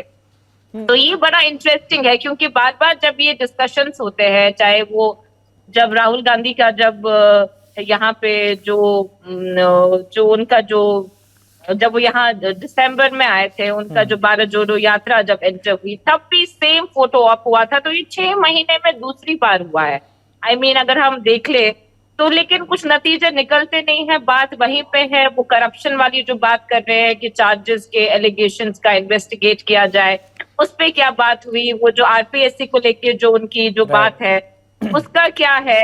I mean, जब तक, क्योंकि आपने देखा होगा 29 मई के बाद सचिन पायलट ने अपने जो वहां पे जब वे टोंक गए थे तो उन्होंने दूसरे तीसरे दिन ये बात बोली कि I am still firm on those things, on those demands, कि मुझे चाहिए कि करप्शन की चार्जेस जो बीजेपी गवर्नमेंट में हुआ है उसको इन्वेस्टिगेट किया जाए। तो इसका मतलब है अभी भी जो उनको चीजें चाहिए वो तो मिली नहीं है, और अगर मिली है तो वो एग्जैक्टली क्या मिली है, क्योंकि आज पूरे 10 दिन हो गए इस ट्रूस को जो कि दिल्ली में हुआ था, और हमारे सामने अभी भी कोई कांग्रेस का कोई रीऑर्गेनाइजेशन, कोई स्ट्रक्चर यहाँ चेंज नहीं हुआ है, कुछ भी नहीं हुआ है, तो लोगों को कुछ पता नहीं है। तो ये 10 दिन में स्पेकुलेशन ही हो रही है कि 11 जून को हो सकता है वो नई पार्टी फ्लोट करेंगे, जो कि वो मना कर रहे। तो आई मीन हम बात वही रह गई है, 29 मई वाली स्थिति है ना, कुछ नया इसमें कुछ पता नहीं चल रहा है। राइट, और वही हम यही तो बात कर रहे हैं ना कि मतलब चीफ मिनिस्टर काफ़ी पावरफुल हैं, काफ़ी सारे डिपार्टमेंट्स हैं, वो पार्टी के अंदर प्रशासन दोनों में पावरफुल है, और वो एक पोजीशन ऑफ स्ट्रेंथ से शायद डील कर रहे होंगे इन नेगोशिएशंस को, और उसमें फिर जगह कम बच जा रही है क्योंकि बाउट आफ्टर बाउट आप जीत नहीं पा रहे हो या उस व्यक्ति को एक चुनौती की तरह पेश नहीं कर पा रहे हो खुद को। हम आनंद जी के पास आना चाहते हैं। सर, जब इंटरव्यू को लेकर बात चल रही थी, हम थोड़ी देर पहले जब बात कर रहे थे, आप कह रहे थे कि 2.5 साल वाला किस्सा है। अशोक गहलोत से पूछा गया कि आप पहली बार कब मिले थे सचिन पायलट से, उन्होंने कहा जब वो 2.5 साल के थे। आपने कहा कि ये 2.5 साल वाली एक कहानी आपके पास भी है, क्या आप बांटना चाहेंगे हमारे दर्शकों से? देखिए, बात 1980 की है। 1980 में अशोक गहलोत पहली बार सांसद चुनकर लोकसभा पहुंचे थे, और उसी वक्त सचिन पायलट के जो पिता हैं राजेश पायलट, वो राजस्थान के भरतपुर से सांसद चुने गए थे। तो आप देखिए कि राजेश पायलट और जो अशोक गहलोत है, उनका 80 के बाद में आपस में एक जानकारी और आपस में एक मेलजोल शुरू हुआ है। उससे पहले राजेश पायलट गांधी परिवार के बहुत नजदीक थे, और वो एक पायलट थे। जब उन्होंने भरतपुर में एक बार दौरा किया और वहां देखा कि गुर्जर बहुत ज्यादा तादाद में है, और उन्होंने इंदिरा गांधी से ये कहा कि मैं भरतपुर से चुनाव लड़ना चाहता हूं, तो इंदिरा गांधी ने एक बार की तो मना कर दिया कि नहीं, आप वहां से चुनाव मत लड़िए, आप अभी इंतजार कीजिए। लेकिन जब वो उन्होंने कहा कि नहीं, मैं वहां से चुनाव लड़ूंगा और जीतूंगा, तो इंदिरा गांधी ने उनपे विश्वास जताया और वो भरतपुर आए। तो आप देखिए कि पहले वो पायलट, राजेश पायलट नहीं लगाते थे अपने नाम के आगे, और जब पहली बार वो जो भरतपुर पहुंचे तो भरतपुर में उन्होंने वहां के पेंटर्स को बुलाया, सारे जो भरतपुर के जितने भी पेंटर थे उनको बुलाया, और रात को उनके साथ मीटिंग की कि मैं यहाँ से कांग्रेस का उम्मीदवार हूँ, और शहर की सारी दीवारों पे सुबह राजेश पायलट नजर आना चाहिए। तो आप देखें कि उस दूसरे दिन सुबह शहर की सारी दीवारों पर राजेश पायलट का नाम था, और उनका नाम वैसे राजेश कुमार विधुड़ी था, लेकिन उन्होंने उसको बदलकर राजेश पायलट रखा था। तो अब वो भरतपुर के चुनाव में जीते और वो लोकसभा पहुंचे। जब अशोक गहलोत चुनाव में जीते तो अशोक गहलोत बहुत सारे ट्रकों में सवार होकर दिल्ली पहुंचे, और जब इस इलाके में जो वीआईपी इलाका है उसमें इतने सारे ट्रक एक साथ देखे तो लोगों को लगा कि ये क्या है। तो अशोक गहलोत अपने समर्थकों को ट्रकों में भरकर इंदिरा गांधी के निवास पर पहुंचे, और उनको अपनी जो टिकट पे उनपे विश्वास जताया था उसके लिए आभार जताया, और जीत की उनके साथ खुशी साझा की। उसके बाद वो पहली बार जब राजेश पायलट से मिले तब सचिन पायलट की उम्र 2.5 साल थी। तब उन्होंने बताया कि सचिन पायलट से जब मैं मिला था तब उनकी उम्र 2.5 साल थी। ये एक किस्सा था। अच्छा सर, ये बताएं, मतलब ये मेरा सवाल अगेन मैम तबीना आपसे और अवधेश जी आपसे भी है। जो दिल्ली में चार्टर है सो है, हमें जानना चाहते हैं कि किरेन रिजिजू की कानून मंत्रालय से जो रवानगी हुई है वो एक दूसरी स्टोरी है, लेकिन आपके स्टेट से आने वाले अर्जुन राम मेघवाल बनाए गए हैं मिनिस्टर फॉर लॉ। अभी MOS है इंडिपेंडेंट चार्ज, मतलब एक तरह से मंत्रालय उन्हीं के पास है, उनके बॉस फिर प्राइम मिनिस्टर ही होते हैं। इसके पीछे कोई मतलब बातचीत, कोई जानकारी आपके पास है जो आप दर्शकों से साझा करना चाहते हैं कि ये किस थिंकिंग का हिस्सा हो सकता है? बिल्कुल, देखिए इसके पीछे साफ तौर पर जो सोच है भारतीय जनता पार्टी की, उसकी ओर इशारा किया था आनंद जी पहले। भारतीय जनता पार्टी अभी तक ये तय नहीं कर पाई कि एक चेहरा कौन होगा। तो हर संभाग में एक या दो चेहरे पार्टी ने खड़े किए। अब वो इस चुनाव के नजरिए से देख सकते हैं या आगे की जो राजनीति है, चुनावी राजनीति है भारतीय जनता पार्टी, उसको लेके कोई तैयारी हो सकती है। वो एक बहुत सीधा सिंपल सा इसके पीछे वजह है कि जो अर्जुन मेघवाल है वो दलित समाज से आता है, तो एक दलित नेता के तौर पर उनको राजस्थान में स्थापित किया जाता है। लेकिन भारतीय जनता पार्टी के साथ सबसे बड़ी जो दिक्कत है चेहरों को लेकर, जितने भी दावेदार हैं ऑफ द रिकॉर्ड लगभग सबसे बातचीत होती है, आनंद जी की, तबीना की भी बातचीत होती होगी, सब इस बात को बिल्कुल बिना किसी विवाद के मानते हैं कि ये पार्टी यदि कोई चेहरा डिक्लेयर करेगी विधानसभा चुनाव से पहले तो वसुंधरा राजे का होगा। मतलब इतने दावेदार हैं लेकिन कोई भी उनको चेहरा बनाया जा सकता है ऐसी उम्मीद उनको नहीं है, ना वो उसके लिए तैयार है। तो एक चेहरे के तौर पर स्थापित करने की कोशिश अर्जुन मेघवाल को की है, लेकिन वो एक संभाग में ही उनकी उतनी पकड़ है कि वो वहां पर कुछ कैलकुलेशन जो जातीय गणित है भारतीय जनता पार्टी का, वो ठीक कर सकते हैं। जितने भी दावेदार हैं इंक्लूडिंग अर्जुन मेघवाल, उनकी पूरे प्रदेश में उस तरह से स्वीकार्यता नहीं है जितनी वसुंधरा राजे। तो ये बहुत बड़ा एक संकट भारतीय जनता पार्टी के साथ है। अवधेश जी जो अभी बोले, मैं थोड़ा सा ऐड करना चाहूंगी। प्लीज। मेरी आवाज आ रही है? जी हाँ मैम बोलिए। हाँ, तो ये जैसे अर्जुन राम मेघवाल जी के लिए बोले, तो भारतीय जनता पार्टी में अगर आप देखिए तो राजस्थान से काफी मुख्य जो मंत्री है, चाहे वो गजेंद्र सिंह शेखावत हो, आपके वाटर रिसोर्स मिनिस्टर, आपके रेलवे मिनिस्टर जो है वो भी राजस्थान से है, अश्विनी वैष्णव, और अपने लॉ मिनिस्टर तो आप हो ही गए, आपके वाइस प्रेसिडेंट है, आपके स्पीकर है। तो BJP is spoiled for choices, बहुत सारी चॉइसेस है उनके। Nationally they have very prominent faces जो अभी क्या वहां पे, मतलब जो आपके लोकसभा में आपको दिखेंगे, राज्यसभा में दिखेंगे, तो राजस्थान पूरा छाया हुआ है, सारे प्रोमिनेंट पोजीशन पे राजस्थान है। लेकिन जब स्टेट की बात आती है, स्टेट राज्य इलेक्शंस की बात आती है, स्टेट असेंबली इलेक्शंस के बारे में बात आती है, तो सिचुएशन पूरी डिफरेंट है।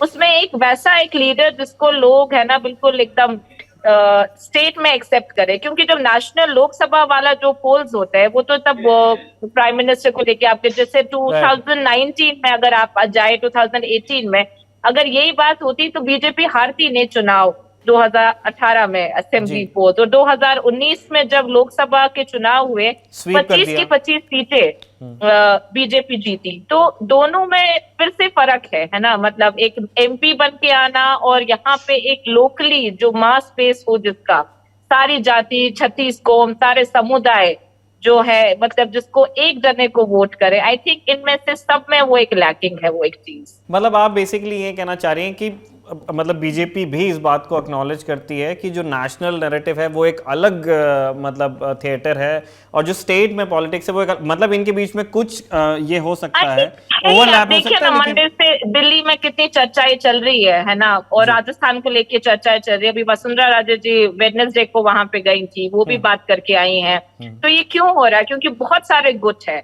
लोकल लेवल पे गुट है, बहुत सारी चॉइसेस है उनके पास, है ना, बहुत बड़े बड़े लीडर उनके हिसाब से, जो वहां लोग, जो मंत्री है, जो कैबिनेट मिनिस्टर्स है, जो बड़े बड़े पोजीशंस होल्ड कर रहे हैं, तो वो कंफ्यूज है कि उनमें से किसी एक को ले, यहाँ किसी एक को ले। अपना स्टेट प्रेसिडेंट को पहले ही चेंज कर चुके हैं, है ना, एक जाट लीडर थे सतीश पूनिया जी, उनको हटा दिया है।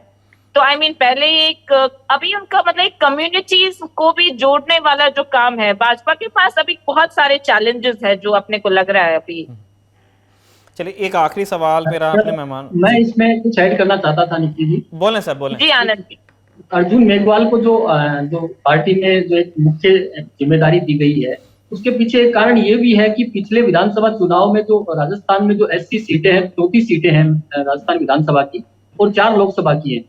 तो पिछले जो विधानसभा चुनाव था तो वहाँ एससी जो वोटर है वो बीजेपी से लगातार छिटक रहा था और वो कांग्रेस के साथ जा रहा था। और इस बार भी बीजेपी के जो अंदरूनी कुछ सर्वे हुए हैं उनमें एससी वोटर्स जो हैं वो बीजेपी से नाराज बताए जा रहे हैं। तो यही जो कारण है कि इन्हीं वोटों को साधने के लिए अर्जुन राम मेघवाल को एक जिम्मेदारी दी गई है कि वो खास करके बीकानेर और गंगानगर संभाग, जहां एससी के वोटों की तादाद बड़ी ज्यादा है, तो वहां पार्टी को एक अच्छी स्थिति में ले आए और लोकसभा और विधानसभा दोनों चुनाव में उनका असर नजर आए।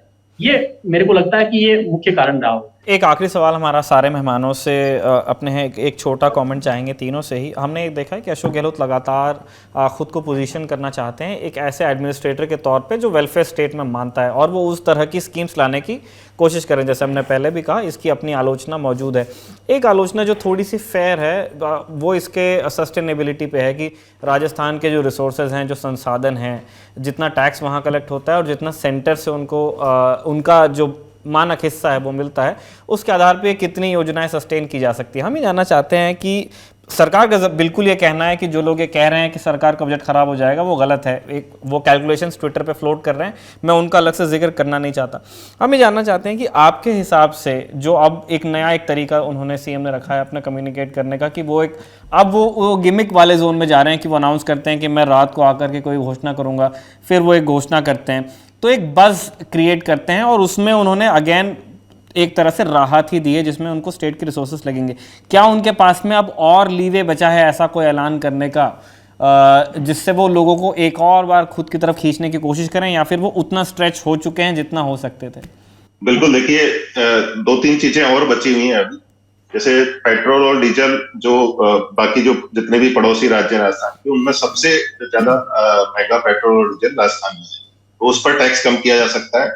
और मेरे पास पुख्ता सूचना है कि चुनाव से पहले, इस महीने में संभव नहीं, शायद अगले महीने में, और एक और इंटरेस्टिंग सूचना मेरे पास है जो जिसको इस तरह से, इन घोषणाओं को इस तरह से डिजाइन किया गया है, खासतौर पर कोट अनकोट में डिजाइन, कि प्रधानमंत्री नरेंद्र मोदी जब भी राजस्थान आए उसी दिन रात को कोई बड़ी घोषणा होगी। मतलब जिस दिन उनकी यहाँ पर सभा होगी उसी दिन रात को कोई घोषणा होगी। जैसे 100 यूनिट फ्री बिजली वाला था, ये सेम डे उसी दिन रात को हुआ था। तो जब भी प्रधानमंत्री नरेंद्र मोदी राजस्थान आएंगे, राजस्थान के लोगों को राहत का कोई राहत की कोई बड़ी घोषणा देखने को मिलेगी।